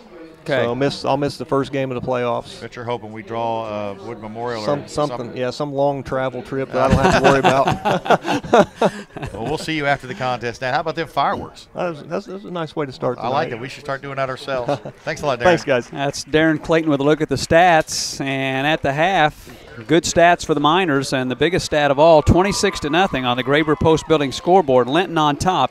I'm Keith Dodds along with Dan Phillips. We'll come back in 2 minutes. This is a Media 5 sports production. And the Katie Elliott Post 67 Junior Auxiliary. Landon enjoys softball, showing pigs, hunting, camping, and spending time with her family and friends. Landon has chosen Patrick Weitzel as her escort. Patrick is the son of Brett and Angie Weitzel. The junior class has elected Abby Gwynn as their princess. Abby is the daughter of Nicole and Ross Brennan. Abby is a member of the Sheridan High School varsity girls soccer team, SAD chapter. Have you said anything good or seen anything good? Abby attends Grace Church. In her spare time, Abby enjoys playing sports, hanging out with friends and family, and especially eating. Abby is being escorted tonight by Blake Lyons. Blake is the son of Dan and Ronald Lyons.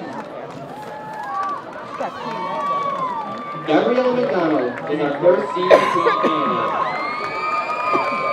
Gabriella is the daughter of Jerry McDonald and Stephanie Hancock. Gabriella is a member of the Cicero Christian Church and the Amigo Club. Gabriella is currently serving as the JAG president, and she is the Subway sandwich artist in Sheridan. Gabriella will be going on a mission trip to Jamaica on October 14th. In her spare time, Gabriella enjoys reading books and hanging out with her friends and family. After high school, Gabriella plans on going into the medical field. Gabriella is being escorted by Levi Stevenson. Levi is the son of Michelle and Kevin Stevenson. Our next queen candidate is Sierra Spencer. Sierra is the daughter of Jeff and Angie Spencer. Sierra is a member of the Sheridan FFA chapter, varsity volleyball team, and actively participates in 4-H in Hamilton County. Sierra has been elected secretary of the senior class, and she serves in this position on student council. Well, now they are having the homecoming festivities here at Sheridan, and a little bit of the air has been taken out of the balloon here in this homecoming tilt.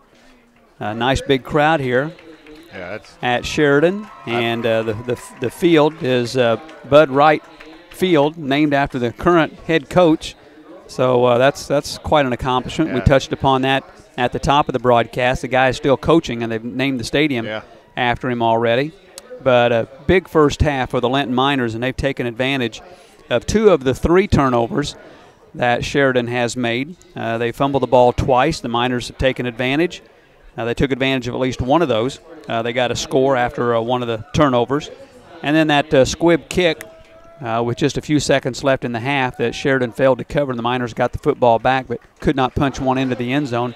Still leading 26-0, though, at the intermission. And, well, this just speaks very highly, at least here in the first half, for the Miners, who have really a lot of naysayers, to say the least, above I-70, because, quite frankly, the Miners' strength of schedule has not been very strong the last several years, and a lot of folks north of Indianapolis take that into account, and they don't probably give the Miners the respect we feel like they deserve. Yeah, and it's you know, coming into this contest, it's something we didn't really talk about a whole lot, but it's true. I mean, we've got the reputation of a team that plays a schedule that really doesn't test us, even though we have gotten to the semi-state, even though we have been in every semi-state game since 2000 on to the wire, and competed with Ritter. We've competed with Cecina, a couple of those games we had.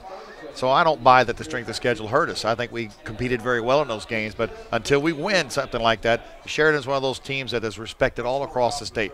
There's no question about it, Keith. The #1 ranking, there are people I am absolutely sure think you're only getting #1 because you haven't been beat yet.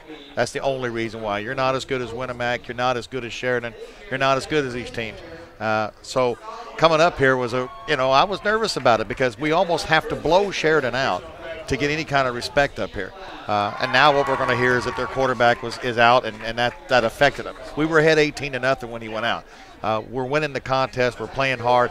I hope this shows everybody across the state that Linton is a Class 1A football power, and we mean business. And when we take the field, regardless who it is we're playing, we're going to give you a tussle no matter who you are. And this was a long trip. This was a big test. The game is not over by any means, but I hope this silences some of the mouthing that I hear constantly. Certainly would rather be ahead 26-0 at the half than being behind 26-0. And you know that we talk about the tournament that's upcoming. This is week number 8. The final week of the regular season is next week. The Miners will end the regular season at home, senior night, on Friday night against North Central, which is in a big ball game as well. I mean, they're having a really fine season. But another team in the Southern Semi-State that is really rolling up big numbers, not necessarily gaining a lot of respect yet as Eastern Hancock, the Royals. Oh, yeah. Of course, Sheridan is a team that goes north, so we wouldn't have to play Sheridan until a state championship game. But nonetheless, a really good test tonight for the Miners, and they're responding very well to the test. But, you got North Vermilion and Fountain Central playing tonight. Either one of those two teams would be a potential regional opponent. Of course, the Miners would have to get through the sectional to meet one of those two teams, but you'd have to think that it's going to be one of those two teams that's going to come out of that sectional. Well, and we got Perry Central that has silently kind of won games. They lost big to Tell City, kind of surprised people. They're another one of these one-trick pony guys. Austin LeClaire does about everything for that team. But we can't discount the Commodores. North Knox, a ball bounces one way or the other. They were in that contest. But clearly North Vermilion and Fountain Central are two teams that, and then they're battling hard up there. Either one of those two guys, and then Eastern Hancock, they just destroyed a team that had lost one game earlier, and they beat Indian Creek. They got an undefeated 2A Shenandoah tonight. It'd be interesting to see how that works. And another name to mention, South Putnam, which is another one of the Southern. Yes. And they knocked off an undefeated Greencastle team, and they come down from 2A. We have some experience with South Putnam back in the semi-state time with those guys as well. So it is wide open in 1A. It isn't like Lafayette Central Catholic's dominating everything this year, at least in 1A. But this goes a long way to show that, hey, Linton is going to be competitive with anybody we face. And the Miners, again, a lot of people didn't think that they had the potential of doing what they've got the potential to do, and that's to get right back to that semi-state again. Yeah, I mean, every time I get myself worked up into I don't know how we're going to handle it, we come out and perform well. If we can just keep doing what we did in the first half, Sheridan is obviously with Chesney going to be not probably in the contest. Their passing game is going to suffer, but they were 3 or 4 passing anyway. The key is Hoover. Now, here's the thing we can benefit from, Keith. We're up 26-0. We can handle an 8-minute Sheridan drive where they work it down the field and score. We can handle that. Right. We don't want the 80-yard burst of the 70-yard touchdown that can get them back in the game, not only in scoreboard, but get their fans back in this contest, have them believe it. Well, both teams have come back out onto the field, and Sheridan will get the football first. Normally there will be a couple of minutes extra put back up on the clock because the clock right now is wound down to about 10 seconds. So we're going to put 3 extra minutes up on the clock, and we're going to take a timeout before we kick off the second half on the Graber Post Building scoreboard from Sheridan. It's number 1 undefeated Linton 26, number 10 Sheridan nothing. Back in 60 seconds. This is a Media 5 sports production.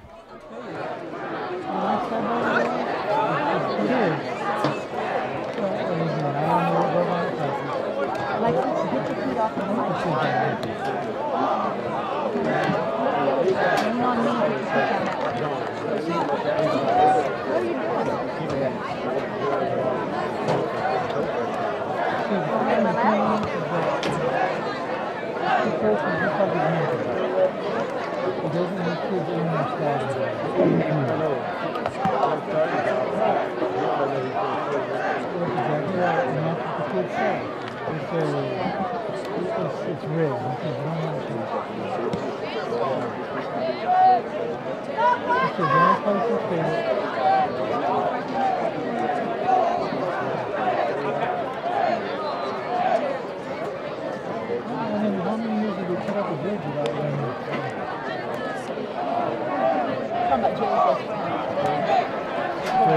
Well, Mike Morin is listening and watching the football game. Mike Morin from Midwest Satellite, your local Dish Network retailer, offering some great packages starting as low as $19.99 a month. Includes free installation, free equipment, and a free iPad. And Mike's even going to pay $50 on your first bill. So, again, don't call an 800 number from who knows where. Call Mike Morin, the guy that'll take care of you. And he's watching the Miners on the live video stream at lintonminers.com. Those guys made the trip up, got here about a little after 7, hunkered down, got it all up next to us here. It's not just your run-of-the-mill plug the camera in and go. It's yeah, they've got a nice production. They do a good job. Of course, the commentary is really outstanding too. That's what I've been told. As Big D reaches out and pats us both on the back. Update. Yeah, well, that's. Yeah, they tried. Hey, did you hear that? They confirmed why we have the perfect faces for radio. 21-21 is what I'm getting, the North Davies North Knox game, and 34 seconds remaining. So the Cougars must have scored, must have gone for 2. That place probably rocking down there. Cougar Valley. Oh, we just coming out the second half, Keith, just have to keep within ourselves and don't let up. And boy, a 3 and out, or at least force them to punt on this first series, give us the ball would be a big thing. Well, Garrett Chesney is out. Yeah. And Jacob Chesney, obviously, well, you would assume would be the quarterback he's coming out. But they've got Hoover back deep. We'll see if the Miners kick to him. They don't want to do that. Did kick the last time they kicked off. They did kick it to him. And he got up to about the 42-yard line. I say we throw it over here at about the 20.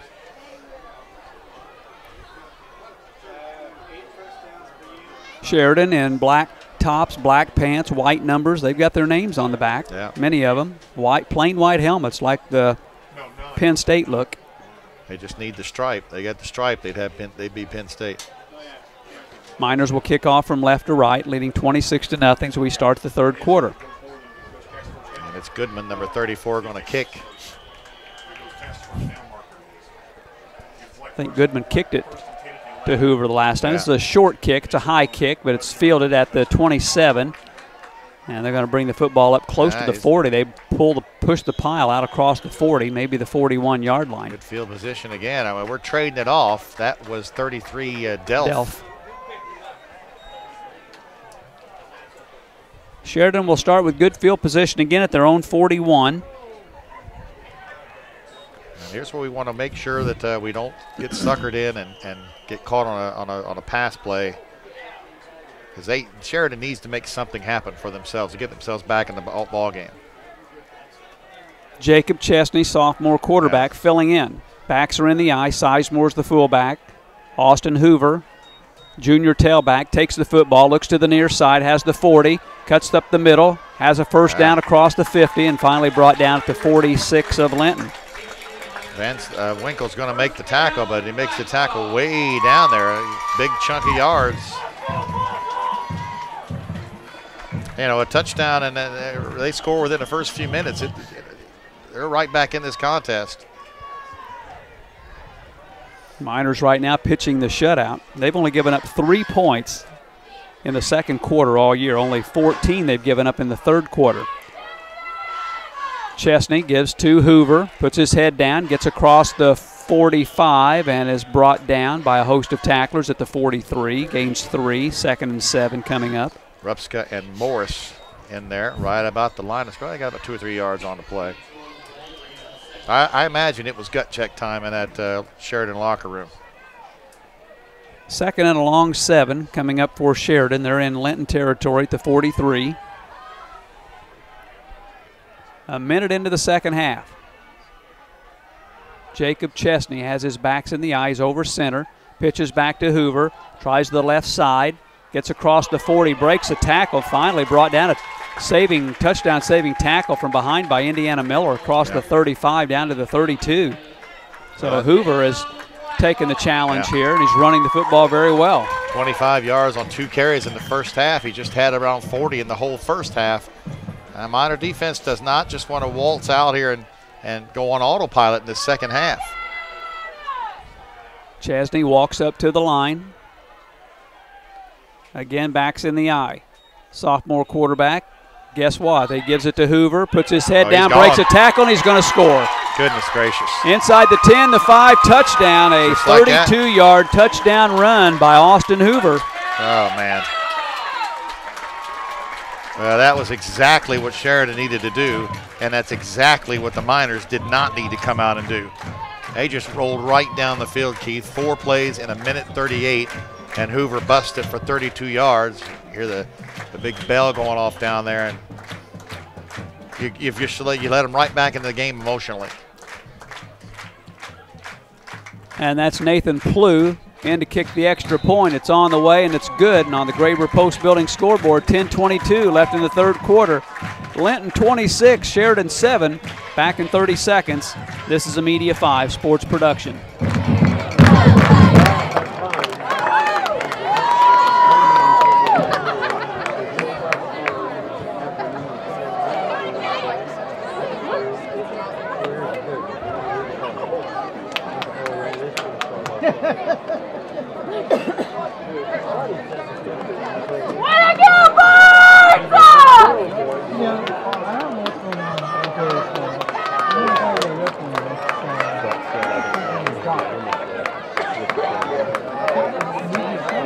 Lumber postgame show. Bender Lumber, serving your building and repair needs with the highest levels of customer satisfaction. Stop in and register to win that $1,000 shopping spree. Let's watch at Bender Lumber. Let's watch for this onside kick. We've got about 15, 20 yards from our front line to the back, or the middle line. It's wide open out there. So just the second kickoff of the night for Sheridan. They kicked off to start the game. Nice high end over end kick, and backing up is Hale. He'll take it at the 7-yard line to the middle of the field, hit and brought down around the 10. Yeah, they're right back in the contest. You can hear the crowd back into it. They're pumped up. And this is an important offensive series for the Miners. Another Blackhawk looks like he's a little shaken up, but he's staying out there. I don't think that Coach Oliver would have been too upset with a 6, 7, 8-minute drive to score, but scoring inside of 2 minutes. Yeah, their confidence level's right back where it was. And it's 1st and 10 from the 10. Rupska gives the ball to Hale. He goes to the far side and gets out across the 10, out to the 15, out to the 20. Ran the ball hard behind his blockers. Christie's going to bring him out in the backfield. And he got a first down out to the 21-yard line. Pickup of 11, and that's exactly what the Miners needed. Yeah. Quickly updating you, the Cougars and Warriors are in overtime at Cougar Valley. Rupska out of the shotgun. Hands the football to Hayden. Reverses direction. Finley on the play, and Hayden gets just back to the line of scrimmage. Yeah, this will be definitely a hold against the Miners. Flag came in about the 19-yard line. This is going to cost the Miners some yardage back around the 10-yard line. Gosh, look at it go back. Yeah, back where we started. So the ball is dropped at the 10 now after the penalties. 1st and 21 now for the Miners. Can't afford any mistakes down here.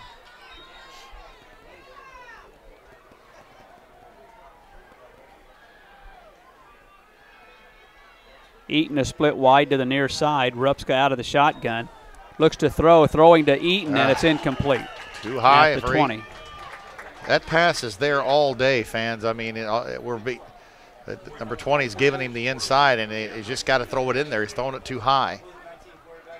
Throwing it with a lot of zip also. Yeah, it's too high. 2nd and 21. Because it's just one-on-one out there. 9.5 minutes left in the third quarter. Rupska on the little spin play, has some room to run. Go. He's out across the 20, breaks a tackle to the 25, nice cuts it to the outside to the 30. He's got some room to run, out to midfield, cuts it back in, stays on his feet, and is run out of bounds inside the 45 of Sheridan. What a run by Dane Rupska on that little spin move. There were some great blocks by those Miners downfield. Bo Eaton, I thought he was going to hit 20 in the back, didn't. Juke move by Rupska, and then he crushed. 46 yards. Crushed one of the other guys, and that gets us all the way down to the Sheridan 44. That's a 46-yard gain. That's 56 yards for Dane. What a big run. Wow. Double wing formation. Give this to, it's Eberhardt, the fake. No, they do give it to Eberhardt. Tries the left side. He's got a first down close to the 30-yard line. Got another crushing hit by one of the Miners downfield. I believe that's Morris. First down for Eberhardt. So the Miners get some of that momentum back. Oh, they sure do. Down to the 30. Let me say that of was Sheridan, Rydell. gain of 14. I'm getting a little fired up there, Keith. I got to hold it down. Eaton splits wide to the near side. Sheridan started this third quarter with a quick touchdown, and the Miners now on a nice drive of their own, sparked by a 46-yard run by Rupska. He gives the football to Hale, fights his way back to the 30-yard line, stumbles forward across the 30, maybe a yard to the 29. He actually broke the first tackle, was hit right at the line of scrimmage, and then got a free of that. Sizemore is going to make the tackle. 2nd and 9, gain of 1 for Austin Hale. Clock is moving. Down to 8:35 left in the third quarter, 26-7. That would have been huge. Linton at Sheridan. Had Sheridan been able to force us to punt the ball from our own 5-10-yard line. Double wing formation. Here's Rupska rolling to the near side, looking down the field, throws it short, and it's way too short and incomplete. Hayden was the intended receiver at the 18.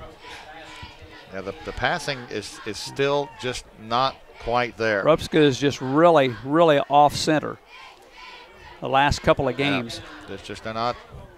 It's almost like he's trying to feel it too much Yeah. and put it in there rather than just not thinking and firing, because the guys are open out there. A big third down situation now, Keith. 3rd and 9 from the 29 of Sheridan. Hale back there with Rupska, takes the handoff. Oh, he had a hold, Gets too. across the 30, short of a first down, close to the 25. 4th down coming up, would believe the Miners would go for it. Certainly will. Boy, he put the football at the 27, so only gets a couple of yards on the play. So we've got 4th down and about 6 with 8 minutes left in the 3rd quarter. And a big play here for the Miners with 3 receivers to the near side. And you know what they're going to do. We got 3 guys. Oh, they're offsides. They're offsides. Sheridan comes across. It's not going to be a first down, but it'll make it 4th and 1. That makes it a little bit easier. So the Miners will take that down to the 22. They've got to get to the 21. 27 all in overtime, North Davies and North Knox. They're having a doozy down there. Now, Keith, these are the situations where we've got to be able to convert on these short situations. Eaton split wide to the near side. Rupska goes right up the middle himself, and he didn't get it. Sheridan knew exactly what the Miners were going to do there, and Rupska didn't make it. Sizemore got back there, and the thing about it is he's in shotgun. He's got to run 5 yards just to get to the line of scrimmage. He's 6'2", 220 pounds. Why you just don't take the snap under center, push forward? I don't understand that at all. Sheridan's going to take over at their own 27. I'm sorry, it's their own 22. A good opportunity by the Miners. At least we got the ball down the field, but there's still 7:30 in the 3rd quarter to go. It's 26-7 in favor of Linton. Undefeated, ranked number 1 here at the number 10 ranked team in the state. That's Sheridan. Oh, we cannot give up a fast touchdown this time around. Here's a pitch to Hoover. Looks for some blocking, and he has hit at the line. Gets across the 25. Short gain on the play. That was Dane Rupska coming back there from linebacker. Give him the 24-yard line is where the spot is going to be. Gain of 2, 2nd and 8. Clock down to 7:10 left in the 3rd quarter. We can't see that clock wind down quickly enough. Move as much as possible. That time a lot of Miners were in the backfield. Christie's out there one-on-one. Backs are in the eye. Sizemore is the fullback, 44. Hoover the tailback. Give is to Hoover. Comes to the near side, puts his head down, breaks a tackle, and then he's drugged from behind by Van Winkle. We've got a late hit. They're going to call a horse. Oh, my goodness. This flag is going to go against the Miners. He was stopped at the 30-yard line, so he gets 6 on the play. Then they're going to get a personal foul call against Linton. Oh, man. Looked to me like Hoover was still churning, trying to get more yards when the Miner came down to make the hit. Well, Van Winkle had a hold of the back of his jersey. Yeah. Pulling him back like a rubber band. Trying to get him down, and another Miner come in and put the final hit on him. The ball now up to the 46-yard line. 6:40 left in the 3rd quarter. People like to say that the Miners enjoy playing in Linton. I suppose Sheridan enjoys playing at Sheridan. But we cannot give up a quick touchdown here. Chesney over center. Hands to the fullback, Sizemore. He gets a couple of yards across the 45 out to the 47. He's met by Jace Herndon, number 41. He's only going to get a yard on the play. 2nd and 9 coming up. We're halfway through the 3rd quarter. Linton on top, 26-7. Miners led at 26-0 at the half. Sheridan, second possession of the second half. They scored in less than 2 minutes. Yeah, 4 plays. First time they had it. 59 yards right down the field, a 32-yard run by Hoover. Christie splits wide to the far side for Sheridan, wearing all black with the white helmets. Here's a give to Hoover. He comes to the near side, looks for an opening, eats to midfield. There's a flag on the play as Hoover gets out across midfield to the 49. And this is going to be a hold against Sheridan.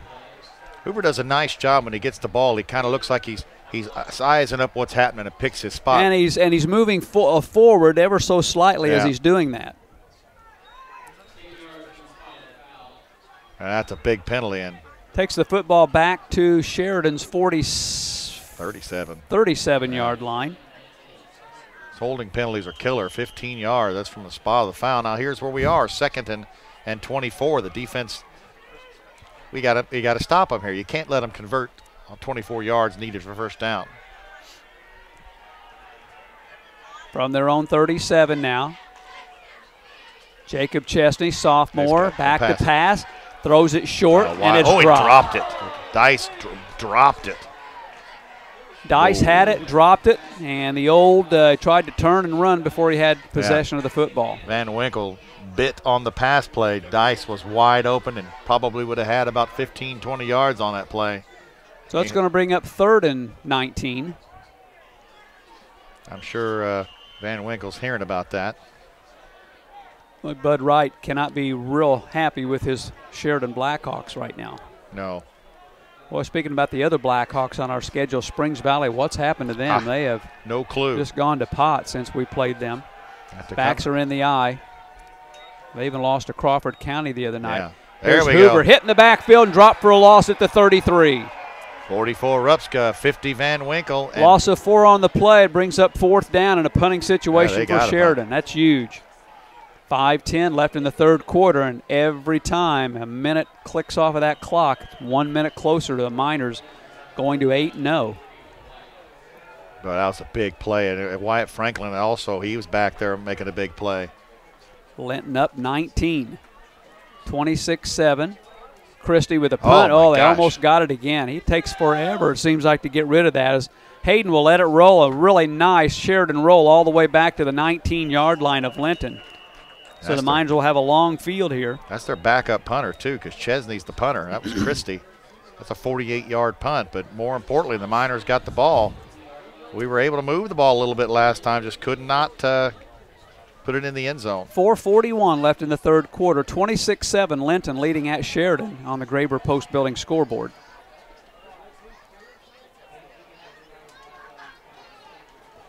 North Vermilion is up 28-21 with a minute left in the 3rd over Fountain Central.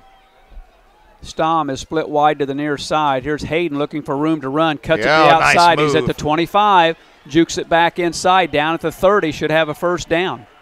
Tucked his shoulder down. Took the big hit from number 20. Gains 11 on the play. 1st and 10 Linton. And 23 Woodworth. Got to remember that Chesney was also a starter at defensive back number 16. Oh, that was a nice Is he run. there on the sidelines? I don't see him. I would imagine they would have taken him to get checked out. Rupska out of the shotgun. Double wing formation. Rupska on a keeper. There you Goes go. to the left side, has there 5. He's got 10. He's got a first down. He's at midfield. He's got a man to break. To beat. He breaks it back into the middle and is finally brought down inside the 25, down close to the 20-yard line of Sheridan. Another big run on a keeper by Dane Rupska. He's either gassed or hurt. He's rolling on his back right now. He's got to be gassed. He's playing both sides of the ball, and he's having trouble getting up. Let's just hope he's okay. Maybe a cramp. I'm not sure what's. I'm hoping he's just out of gas. Down to the 21-yard line. He's not grabbing anything, and that's the first thing we like to see. So we've got a stoppage of play here. 1st and 10 Linton when we resume at the 21-yard line of Sheridan. That play started from the Miners' own 30 on a keeper by Dane Rupska. We want to remind you our broadcast is brought to you by the Asphalt Doctor in Bloomfield. Call for a free estimate. They handle all your paving, seal coating, and repairs. As Rupska he's going to have to be helped off. Yeah, that's not a good sign. He's not putting much weight down on that right leg. ankle. Call the Asphalt Doctor at 327-4446. He's got 104 yards on 8 carries, and I have him for that negative play. He's walking a little bit on it now. Let's just hope he's. So Bo Eaton will come in at quarterback. Well, we're lucky we've got the guy that we can go to in a key game like this. Should mention North Vermilion intercepted a Fountain Central pass, returned it for a touchdown. They're in control now of that contest. Stom is split wide to the far side. Eaton is in the shotgun, has Austin held to his right. Bo, the senior, gives the ball to Hale. He's got room to run on the left side. He puts his head down. He's got a first down close to the 10, inside the 10 before Hale's brought down. Oh, you just love to see that. He gets hit the line of scrimmage and keeps pulling forward. probably one of the reasons he has been a little bit fumble prone is just simply because he refuses to go down. Yeah. And this is all the way down to the 8-yard line, a gain of 13. First and goal from the 8 for the Miners. Got to put this one in. Eaton out of the gun, hands the ball to Hale, runs to the near side, cuts it back in the middle, and gets close to the 5 before he's stopped. Second and goal coming up for Linton. From the 6-yard line, Hale gets 2 on the play. And this just makes the clock roll. We're down to 3:19. My phone's a buzzing, so there must be some information. North Davies defeats North Knox 35-32 in double overtime. North Central 55, Wood Memorial 12. Second and goal for the Miners. Here's a give to Eberhardt. He is hit at the line, and he's going to lose a couple. Yeah, they're not winning that battle. Alex Gibson, just a freshman. Now, that is as good as we looked. That didn't look good at all. So the Miners lose back to the 8-yard line. Third and goal now. 2:40 and counting left in the third quarter. See, across the way, they got Rupska up, and looks like they're taping on his leg. Stom is split wide to the near side. Well, they got him offside. They didn't call it. Nobody in motion. Miners checking off here. And there's a give to Eberhardt. He tries the left side of the line, breaks a tackle, and then is run out of bounds short of the 5-yard line. So it brings up fourth down now. Jacob Eidson, who we haven't called really all night, was one of their big players. And he's only going to get a yard down to the 7. Fourth and goal from the 7 with 2 minutes left in the third quarter, and the Miners on top of Sheridan 26-7. Need to put the ball in the end zone here. Bo Eaton in the contest. Stom is split wide to the near side. One-on-one out here. Bo takes the football, rolls to the near side on a keeper. He's going to throw it, Bo. Just throw it. Well, he's going to lose back to the 15 now. Got a sack. Should have thrown the ball in the corner. An interception is not going to kill us there. And so on downs, the Miners give it back, still leading 26-7 with 1:31 left in the third quarter, and Sheridan will get the football at the 15. They'll make it their own 16-yard line. 9-yard loss, and again, the Miners get down into the red zone, unable to put the ball in the end zone. And just not the kind of confidence in your kicking game to kick a field goal. No. The door is still just open. I mean, Sheridan down by 19. Still 3 possessions. And another key thing here, Rupska not going to be in on that defense, and he's made several plays at inside linebacker. Chesney hands the football to Hoover. He runs to the far side, looks for the corner, and he's drugged down short of a first down, short of the 30. Van Winkle tracks him down. He was able to get a pretty good gain out of it. He's going to get out actually to the 23-yard line, so it picks up 7. Second and 3 coming up with 1:10 left in the third quarter for Sheridan, moving from right to left. With that 32-yard run, he now has 110 yards on 19 carries. Still, this kid averages well over 200 yards, 240, 250 a game. Jacob Chesney, the sophomore quarterback. Garrett Chesney was knocked out in the first half late. Handoff is to Hoover. He's hit at the line. He keeps his feet moving forward. He's going to be denied a first down, it looks like, as he stopped at the 25-yard line. Lots of Miners there. The one that got him low was Paul Goodman. 3rd and 1, it looks like, coming up with 30 seconds left in the third quarter. It's likely the last play of the third period. Oh, they gave him a really generous spot of the 36, and it is a first down. Yeah, of the 26-yard line. Boy, that was a very generous spot. Well, we are on the road. Wow. Yeah, it looked like he was stopped. But that's fine. Yeah. The time it took him to do that, the clock is now running down to 10, 12 seconds. So this will be the last play of the third quarter, most likely. Chesney over center, backs in the eye. It's an option play, and Chesney on a keeper is drugged down across the 30 at the 31, so he's going to pick up 5 on the last play of the third quarter. And after 3 at Sheridan on the Graber Post Building scoreboard, Linton 26, Sheridan 7. I'm Keith Dodds along with Dan Phillips. We'll be back in 60 seconds. This is a Media 5 sports production.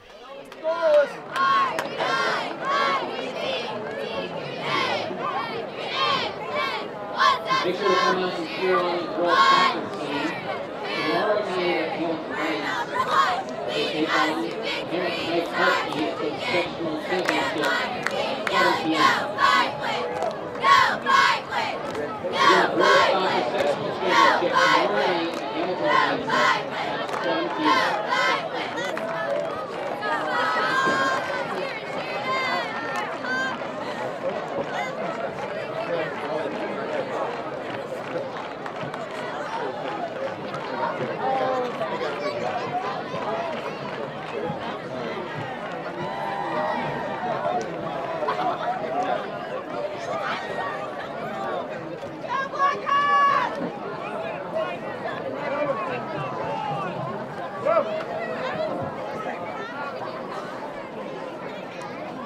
Miners led it 6-0 at the end of one. They stretched it out to 26-0 at the half, and they still lead 26-7 at the end of 3 quarters. Sheridan has the football, 2nd and 5 at their own 31-yard line as we start the 4th quarter. Jacob Chesney on a keeper. It's an option play. Gives to Hoover. He's got a first down. He's run out of bounds close to the 40-yard line. That looked really dangerous. Van Winkle got out there to make the tackle. I believe that was him. It could have been Rydell. I believe it was Rydell.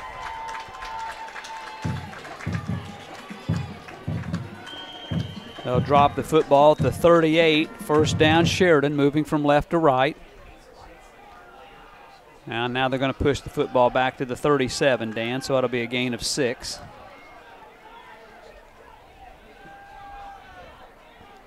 Well, Rupska's getting up on the sideline, but it doesn't look like he's going to be mobile enough. Here's a pitch back to Hoover. Goes over to the left side. Brought down by a gang of Linton tacklers at the 40-yard line. A gain of 3, 2nd and 7. Oh, a ton of Miners over there. And again, a key is to just make Sheridan exhaust so much time, even if they get into the end zone. They have to have the football 3 times. Yeah, I know those missed extra points make that a tough thing. Sizemore comes out of their lineup a little bit limpy, sits on the bench. So they've got a new fullback out there. There's a keeper by nice hit. Chesney as he's hit by Van Winkle and brought down after a short gain. He got a forward progress across the 40 and out to the 43, a gain of 3. Van Winkle made a nice hit. I think what you're seeing there is it's a sophomore quarterback not used to really running the offense in the varsity situation. Probably makes that decision quicker to run up in the hole. Might have had a little bit more. And for those who might just cued in, Rupska had a nice long run down deep and hurt his ankle, and is on the sideline. Looks like taped up. Not sure if he's going to be back. Had a nice night. Yeah, he's not had a good night throwing the football, but he certainly has running the football. Here's Chesney on an option play. Now he's going to have a keeper, and he may have a first down across the 45 out to the 48. It's going to be very close. Nice coverage, though, by the defense out there, not letting Hoover get the ball. And it is a first down. So Chesney now with a couple of keepers himself, the sophomore quarterback. They're pulling a little grass out of his helmet. Yeah. Out to the 48 of the Miners. Now he has 6 carries, 7 yards. So this Sheridan drive continues for a new set of downs with 10:05 left in the game. You're listening to WQTY Linton. I'm Keith Dodds along with Dan Phillips. Backs in the eye. Hoover's been given a rest here now as Chesney's going to throw the football, and it's dropped. Gosh. That flew. At the 43-yard line. Plew not able to bring it in. Well, that's 2 passes now that have been dropped by Sheridan.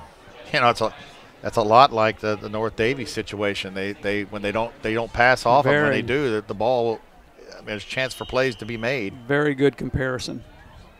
9:53 left in the game, 26-7 in favor of Linton. Miners led at 26-0 at the half.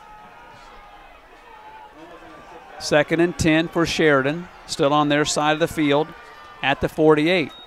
Chesney pitches back to Hoover. Sizes it up. Hit behind the line and brought down. Paul maybe Goodman. A gain of 1. Good play by Goodman. Yeah, he's consistent out there. No gain, 3rd and 10. At the 48, 9.5 minutes left in the game. Now they're probably in 4 down time now, Keith, down by this as much as they are. Sizemore is coming out limping a little bit himself, number 44 for the Blackhawks. Yeah, they can't afford to give the football up. No.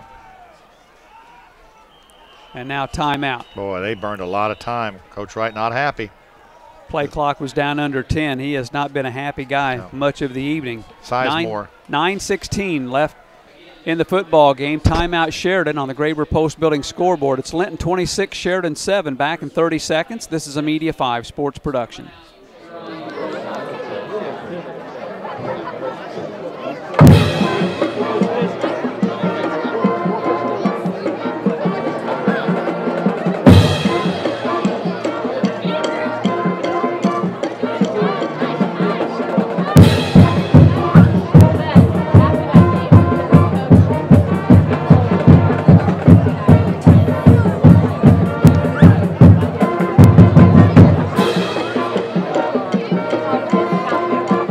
Highway 54 in Linton, serving all your building and repair needs. They are the sponsor of our post-game show. We'll hear from Linton coach Brian Oliver in the Bender Lumber post-game show immediately following the contest.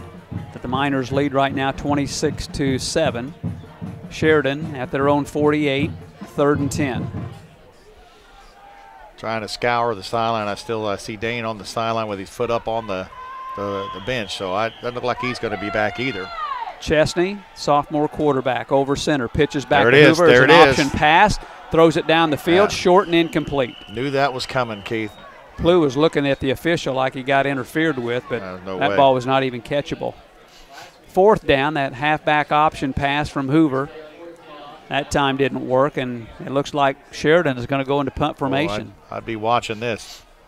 Christie back there, he has really taken a lot of time to get his kick away. The Been- Miners have gotten close to blocking him about 3 or 4 times.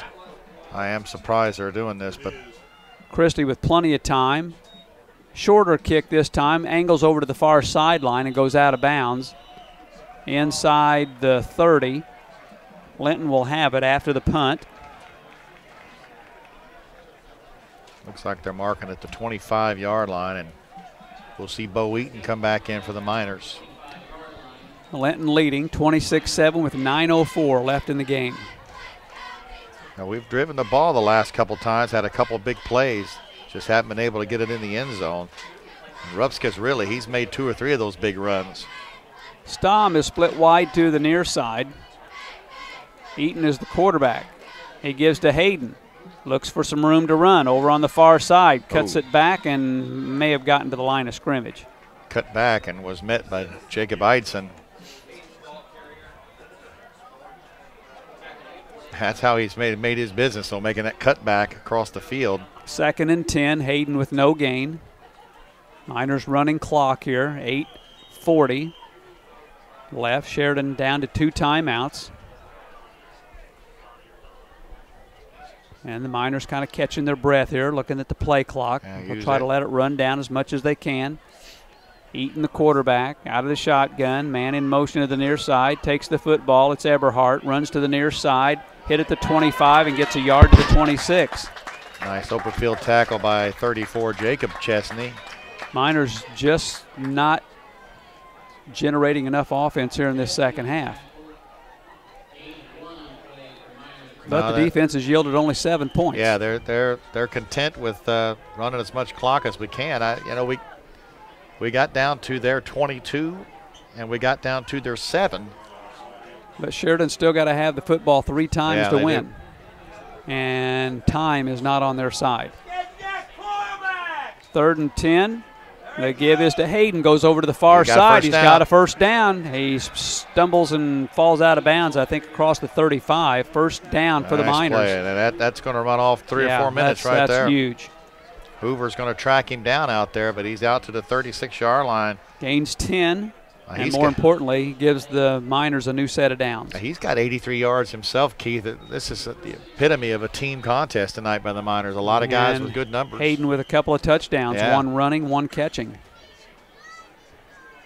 7:38. The clock is stopped right now as the play ran out of bounds. Eaton out of the shotgun. Going to hand to Eberhardt, and there's a flag. It's going to cost the Miners 5 yards. Illegal procedure. I just noticed looking down at Sheridan's sideline that Eric Nicholson, a junior, who is a starter, is in street clothes. So he's not been playing tonight. Time of the year, week 8, yeah, where injuries can mount up. Yeah, well, you hope Rupska is okay.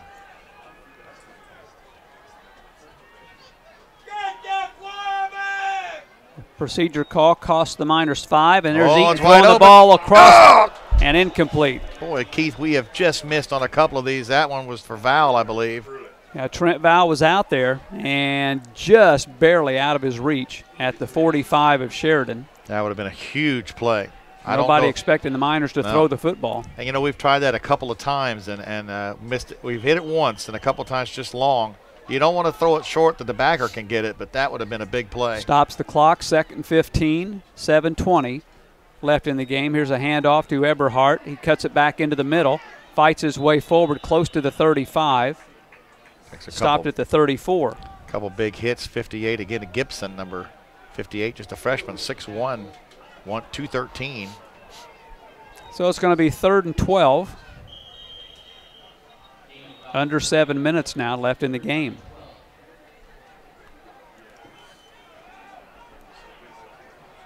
Boy, it's just a game of inches, Keith. A couple pass plays that we had just a little bit off. Miners trying to work that clock, play clock down to 5. There's a give and not much there. Yeah, looks like a ball was on the Hayden, ground. the football came loose and Hayden was able to fall on it. Well, that was a good. And he actually gets back to the line of scrimmage, the 34. It's 4th down. And who's going to punt now that Rupska's out of the game? Yeah, I have no clue. I imagine the JV kid will come out there. Miners send their punting squad out there. Val is going to punt. Well, this goes back into punt formation, and there's Hoover. Yeah, don't kick the ball to back Hoover. To his 30-yard line.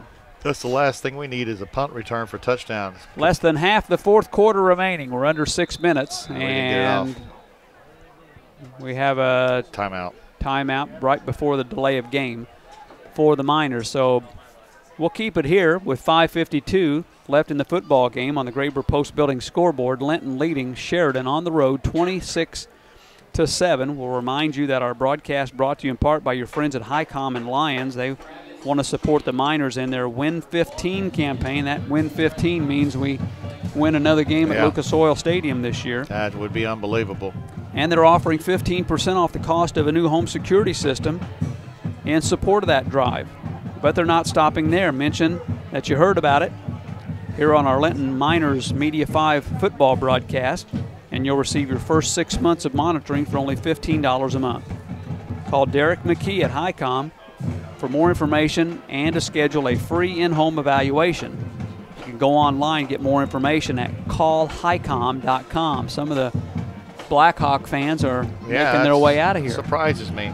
Should mention, North Davies won in overtime, double overtime. Fountain Central has come back. North Vermilion, they're tied going into OT. Bad snap, scooped up by Val. He makes a line drive kick that bounces, and Hoover's going to get away from it and let it roll dead at the 24-yard line. Miners got a break there. Yeah, I thought he'd come pick that up. Hoover didn't take the chance, and with 5:44 left to play, Sheridan down to 2 timeouts, and they need 3 scores.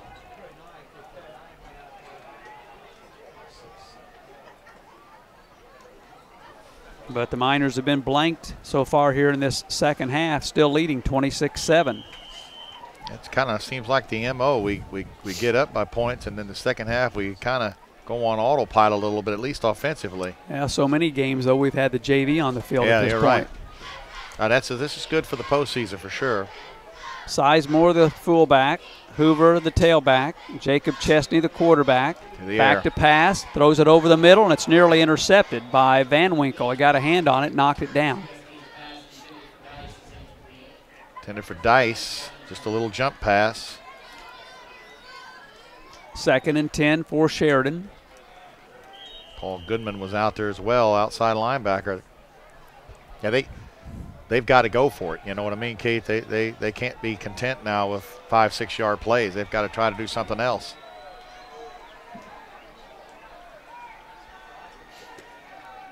Boy, Chesney is just not a very big kid, is he? They list him at 5'9". I don't think there's any way he could be 5'9". He's going to hand the ball to Hoover. Right up the middle he goes. Out across the 25. Stopped short of the 30. 3rd down and long coming up for Sheridan with 5:30 to play. Again, that's Wyatt Franklin from the defensive tackle spot coming up and making the hit. Football down at the 29-yard line. Gain of 5. But as long, you know, their quarterback has to come off the field and get the play, Keith, and I mean that eats up 14, 15, 16 seconds before they even get to the line of scrimmage. Be 5 minutes left in the game, but by the time this play gets underway. Chesney over center. Takes the snap, rolls to the far side. On a keeper, is lucky if he gets back to the line of scrimmage. Trent Val, and now he's down, Keith. He's not getting up. Oh, my goodness. That stops the clock. 4th down, 4:49 left. Yeah, he's moving, but he's not getting up. Oh, that's terrible luck. Jacob Chesney is down on his back, 34. The 2nd-string quarterback. Boy, and if you're the family, I mean, obviously they've got one that they've taken to be looked at. Maybe just a cramp the way they're working on him. Let's hope so. Still yet, he'll have to come out. Yeah. Well, what do they do then? I say give it to, say, Hoover. 4:49 left in the football game, 26-7 in favor of Linton. That's 4th down too, Keith. Don't forget, Fleetwood Promotions offers creative marketing and fundraising options for your business, club, or organization. For more information, call Kim at Fleetwood Promotions. Anything you can put a logo on, she can handle for you. Call 698-2013 or go online to fleetwoodpromotions.com. If you're looking for a class ring, make sure you talk to Kathy Matthews at Francis Jewel Box, 145 Main. She's got some specials going on right now, so make sure you stop in and ask about those. Francis Jewel Box, your local hometown jewelry store, offering the best prices, service, and selection. And Chesney is up, but he's having to have some help getting off the field.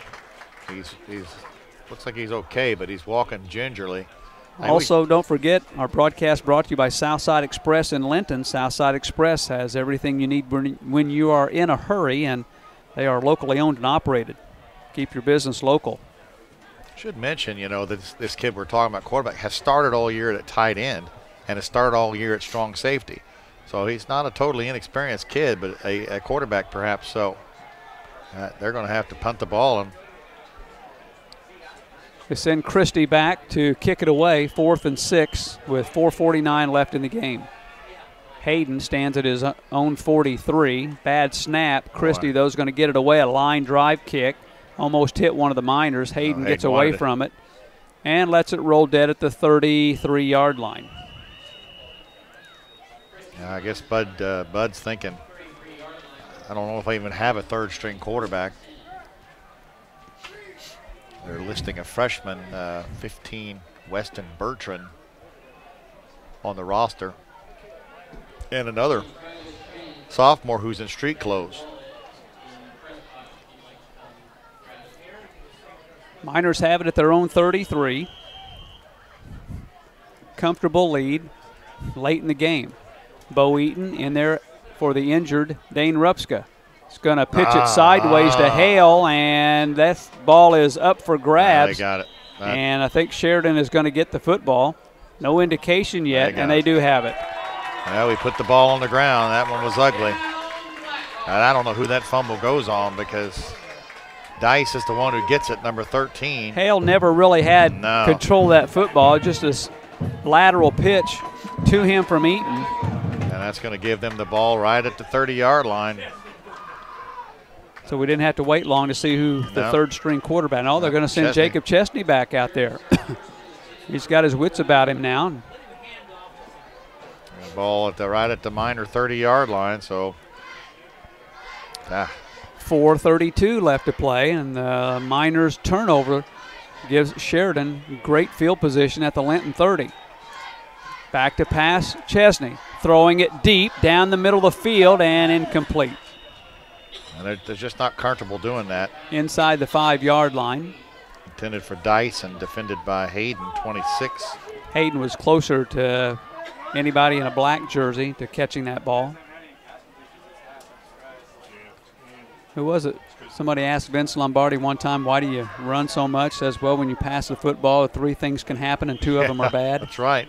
You know, and Coach Wright said in your interview with him, you know, we'll pass whenever we get a quarterback that can pass. And kids that can catch it. Yeah. Chesney over center, 2nd and 10. Gives the football to Hoover, comes to the near side, and he's hitting the backfield and dropped for a loss of 2. Paul Goodman, number 34, another great play on the outside linebacker. Be a loss of 1, actually, back to the 31. 3rd and 11. 4 minutes left to play. Oh, you just love to keep him out of the end zone. And we have a timeout going to be taken by Sheridan. That leaves them with only 1 more in the football game.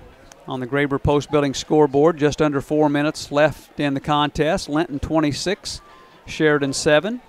Don't forget we'll have the Bender Lumber post-game show at the conclusion of the football game. Well, I said overtime, but I guess I was wrong. North Vermilion's quarterback scores on a 60-yard run. North Vermilion 42, Fountain Central 28 with 3:30 left. That's a surprise. North Vermilion, the real deal, Keith. And former North Central coach Brian Crabtree at North Vermilion. And he's a former North Davies Cougar football player. Yeah, he went from North Central to North Putnam, had a couple of really good years, and then ended up at North Vermilion and have had nothing but good years there. He's had 2 outstanding seasons there.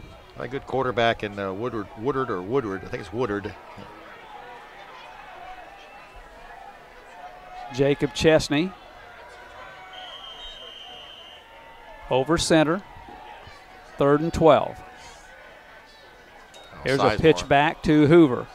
Cuts it back into the middle, hit in the backfield, and dropped for no gain. Boy, that Morris got him by the shoulder. It looked like the head moved back. 4th down. And Sheridan, at this point of the field, at the Linton 31, will go for it on 4th down. Christie over to the sideline. Chesney as well. Clock is moving down to 3:30 and counting.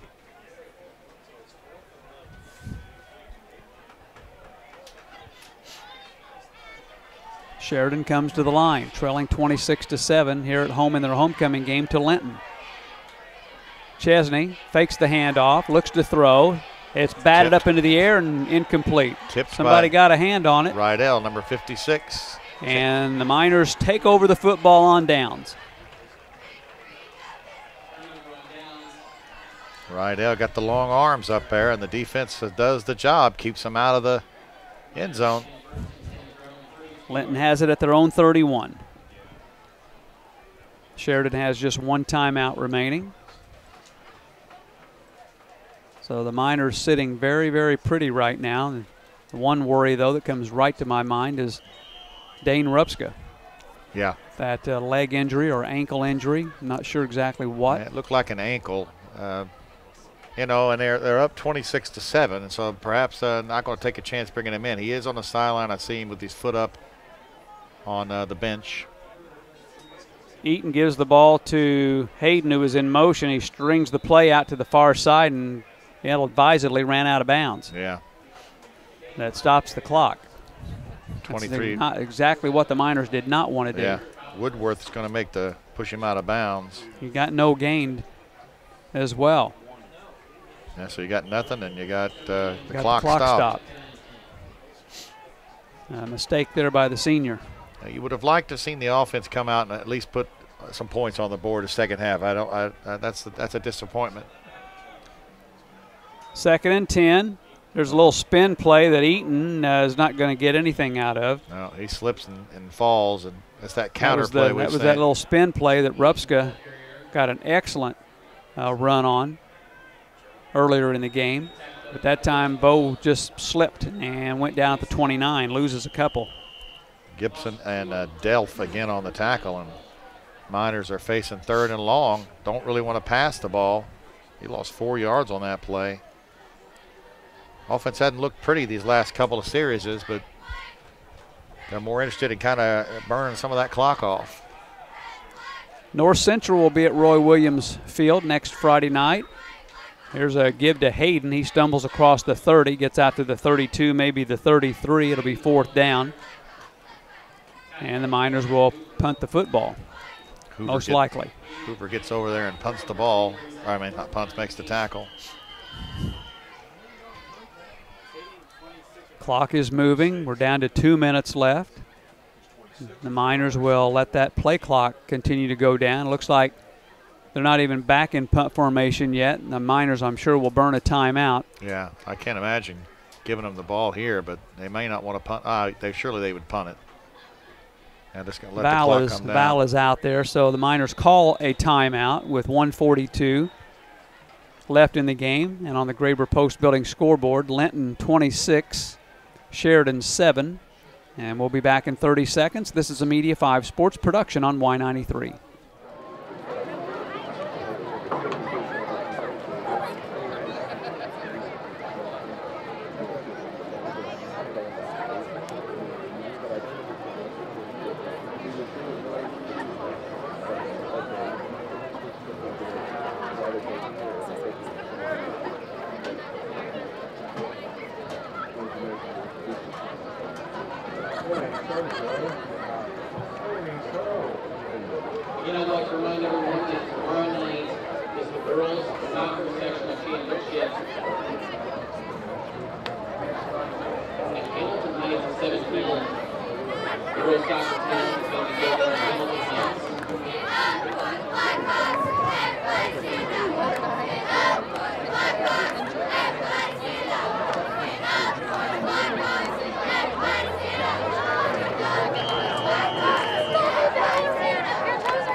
Ball carrier.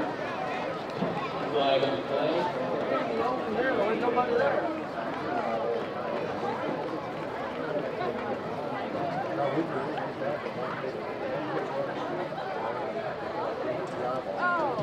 That was his 27th carry. That was his 32-yard touchdown run you're talking about. That was the first drive of the second half and really gave this big home crowd at Sheridan an opportunity to jump up and down a little bit, and that's been it. Yeah, that's been the only scoring in the second half. It got a little spooky because they scored so quick, but then we moved the ball all the way down to their 20-some yard line. At least we didn't get any points, but at least we took some time off. They're back at their own 26-yard line. First and a long way for Sheridan. And there's a give to the fullback, Sizemore, and he doesn't even get back to the line of scrimmage. He's going to lose a yard back to the 25. He's on a gimpy leg a little bit. I'm not sure who made the tackle. Indiana Miller was right there, but the Miners are feeling it under a minute. It's going to be a really, really nice win on the road for this Linton Miner team that took control of this football game in the second quarter. Yeah.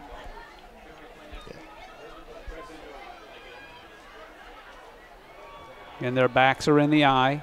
It's a pitch back to Hoover. Tries the left side of the line. Pushes the pile forward close to the 30. And that might be the last play of the football game. Dylan Morris on the tackle, 78. Out to the 30 he goes for 5 yards. They don't have to run a play. And I don't think they're going to run a play. That's unusual there. Usually teams We're down under 10, and that's going to do it. How about that? The final score on the Graber Post Building scoreboard. All the way up in Sheridan, Indiana, it's the Linton Miners 26, Sheridan 7. We'll be back after this 2-minute timeout. This is a Media 5 sports production on Y93.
Post-game show.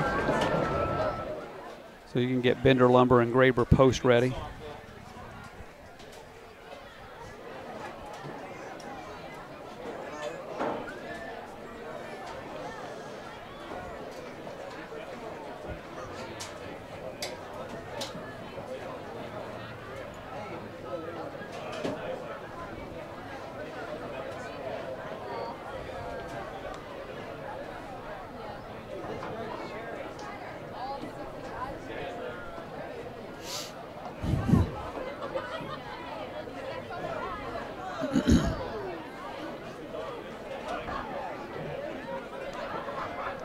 They're having to, whoops, can't put any weight down on that.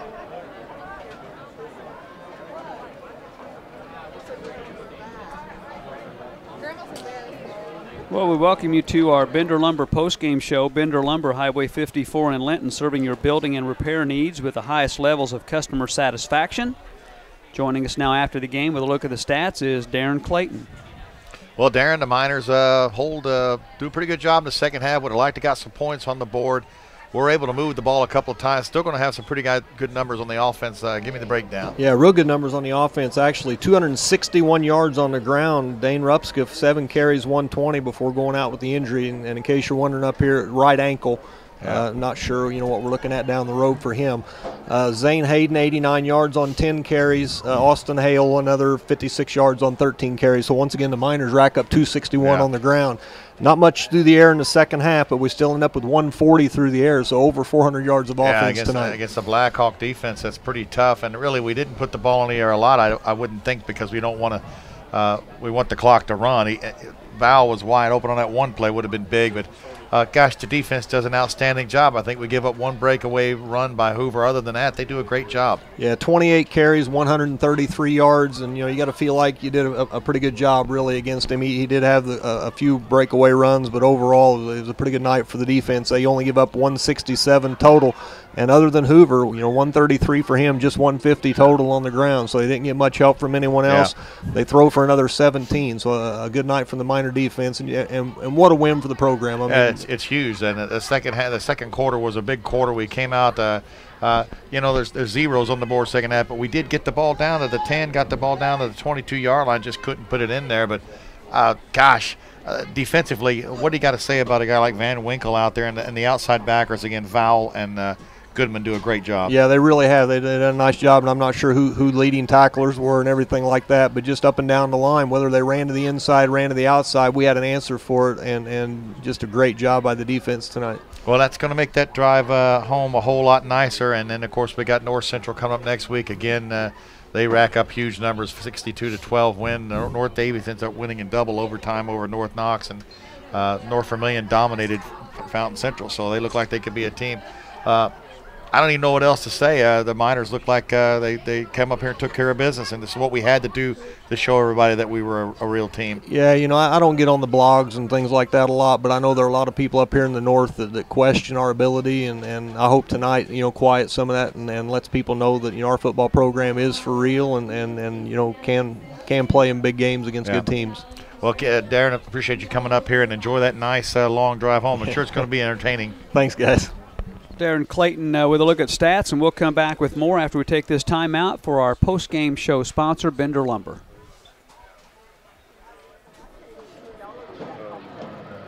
Okay, at this point, For what? on you. Too small? Yeah.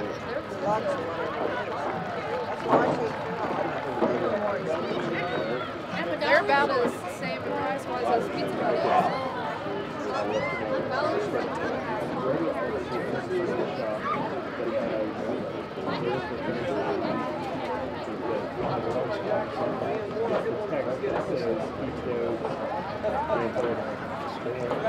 Oh, I see.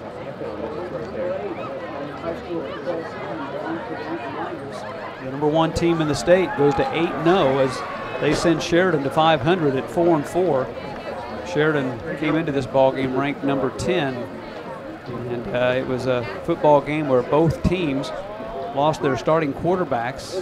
Sheridan lost their starting quarterback late in the first half, and the Miners lost Dane Rupska with that ankle injury in the second half. Hopefully that's not going to be something that's going to keep him out of action next week. That would be crushing. Not only is offensively is a key weapon, he's key on the defense, and he's a key team captain, a leader.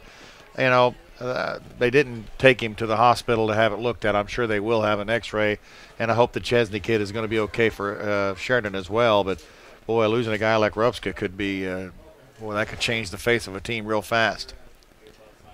The Miners get the win 26-7, and I guess if there is only something that is a little bit of a downer, it's the fact that the Miners didn't put up any points in the second half. Yeah, and they were able to move the ball. I was going to try to look down here and see, but I know in the third quarter, like I've said a couple of times now, we started at our own 10 and got all the way down to the 22, and 4th and 2 couldn't convert. And those fourth and shorts, Keith, are going to drive me crazy until we master them. We're in a shotgun, and then for whatever reason, we don't just hike the ball right under center and put the head forward and go. Then the next drive, we took the ball to our own 19-yard line and drove it all the way to the 7-yard line. And again, a 4th down situation. That one a little bit different. That's a 9-yard situation, and we didn't score. So the offense moved the ball. There's going to be 0 in the third and the fourth quarter. But the offense did move the ball. Sheridan got that first drive touchdown in the second half. Other than that, and they had field position. We gave them the ball right down there to 30, and they didn't get it in. So the defense took some pride, held Hoover to 130 yards, and it's a great win for the program. Had we come up here, Keith, and took it on the chin in a bad way, I think it really would have cut this program up. I think there would have been a lot of detrimental things come out of that. But instead, we come up here and played well and win the contest, as we still got room to improve. And the Miners, they're bringing Dane Rupska over to this side of the field. And I don't know what that's about. Still not putting any weight on that right foot, that right ankle. Right ankle. That is taped up awfully well. He's being helped over to the track area and probably got a feeling if they're doing that, Keith, that probably means they're going to take him somewhere and have that looked at. We can just keep our fingers crossed, because that would be a huge blow. Well, we'll wait here on. And here comes the cart from the other end of the field. Yeah, on Coach Ollie, who is down in the end zone. He's been cornered by somebody else. We got to get him trained to get up here. Yeah, you work on that this week. I will. But we'll go ahead. We'll take another timeout for our post-game show sponsor, Bender Lumber. Again, the Linton Miners get the win, 26-7. They go to 8-0 on the season, and we'll have Coach Ollie for you eventually, and we'll take this timeout for Bender Lumber and be back in a half a minute. we're taking a half-minute break, and we're going to go back to them. And that's your guy. We got to get your guy trained to get him up here. That's your guy down there. That's Nolan down there. Preference.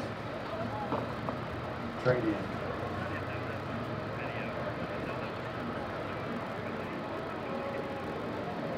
Yeah, I'll do that.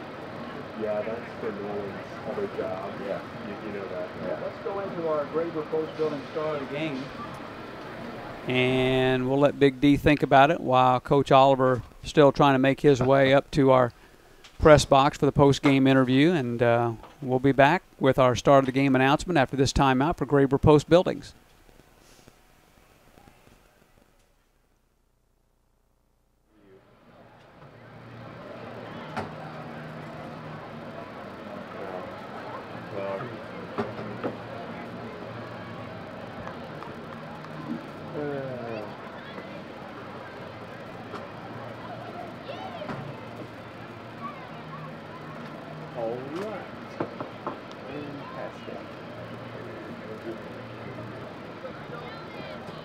Well, Dan, are you ready? Yeah, I got it down to at least I could roll At least to 7 or 8 guys. Flip a coin, and there's so many guys had big plays. Obviously, Zane Hayden did, the guys on defense. But I tell you what, there were a couple of big third down plays that Dane Rupska was able to make big plays, big runs to get us out of a hole.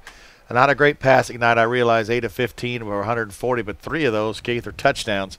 So 3 touchdowns. He runs for over 120 yards, had 7 tackles on the defensive side, 1.5 for loss, and he didn't even play the quarter and a half. So maybe I'm wishful thinking that this is going to help him feel better for next week, as we certainly want Dane to be on that field. Well, congratulations, Dane Rupska. He's our Graber Post Building Star of the Game for being named Star of the Game. REMC is pleased to donate $50 to the Linton High School Athletic Department, and that's from Utilities District of Western Indiana, REMC.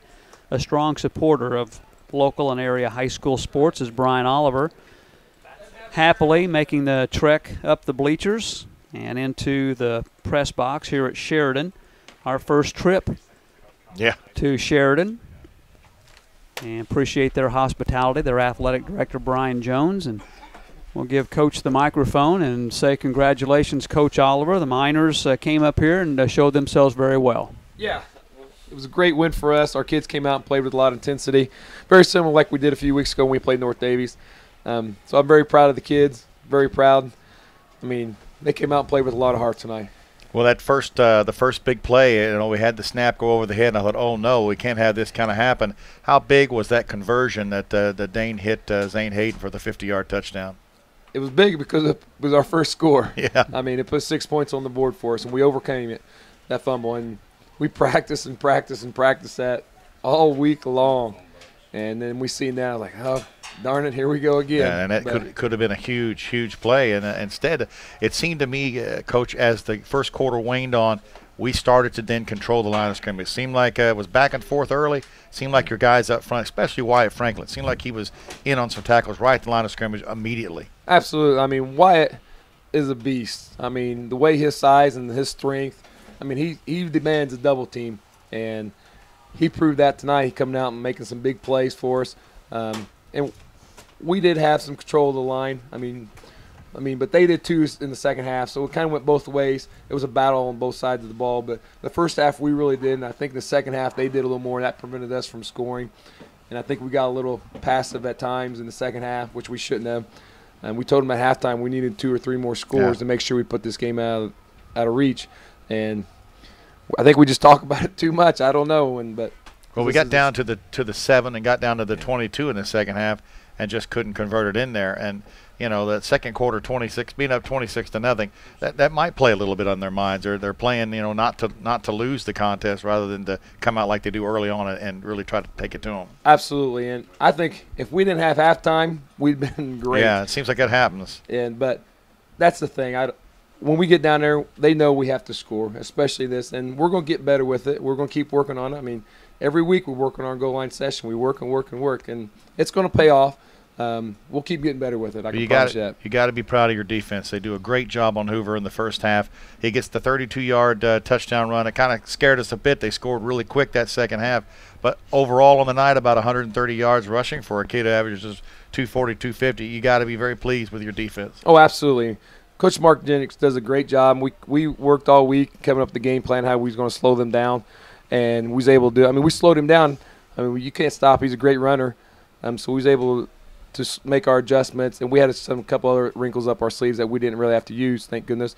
But we was able to slow him down a little bit, and we gave up one big play, and I'll take that. Yeah. The last thing I got to ask you, of course, the condition of Dane Rupska made that giant run come down. No, it's a right angle, but do we know ankle? Do we know anything any more about it? He's got a tweaked ankle. That's all I can really know. They'll evaluate it again. They'll check it tomorrow. They'll know there's some swelling there. We won't know until how he does come up. Well, he wakes up tomorrow. Well, Coach, this is a huge win for the program. We know coming up here facing a quality team like Sheridan that's respected all across the state, to come up here and win decisively. You had 480-some yards was a total offense. That's pretty good numbers, even with Dane not having a great passing night. We knew we was going to maybe be able to throw the ball, but also we knew some of our off-tackle plays. If we blocked it like we were capable, we was going to have some big plays. And we was going to be able to work some of our passes, which with Zane and Grant, we knew those were going to be open as well. So very proud of them, the way they came out and played on both sides of the ball. We didn't give up the big play. We believed the entire time that we can come up and win this game. We didn't want to come up here and play up here at Sheridan, who's won 9 state championships and everything, and be scared. We wanted to show that we still are a good football team. We still got a lot of work to do, but they came out and they played with fire and a lot of guts tonight, and I'm ecstatic for them. Well, a big congratulations from me. A big win for the program. Enjoy that 3.5 hours back in that nice bus. Oh, I will. I might take a nap. All right. Coach Oliver, again, very happy, obviously, with the victory tonight as the Miners go to 8-0 on the season. They're obviously will keep their #1 ranking. They're 8-0, and they will end the regular season next Friday night on senior night at home at Roy Williams Field against North Central. We'll be on the air with our pregame show around 6:30. Again, we want to thank Rebecca Duckworth back at the station. Our final score, 26-7. Linton beats Sheridan. For Dan Phillips, I'm Keith Dodes. Thanks for listening, everyone, and good night from Sheridan.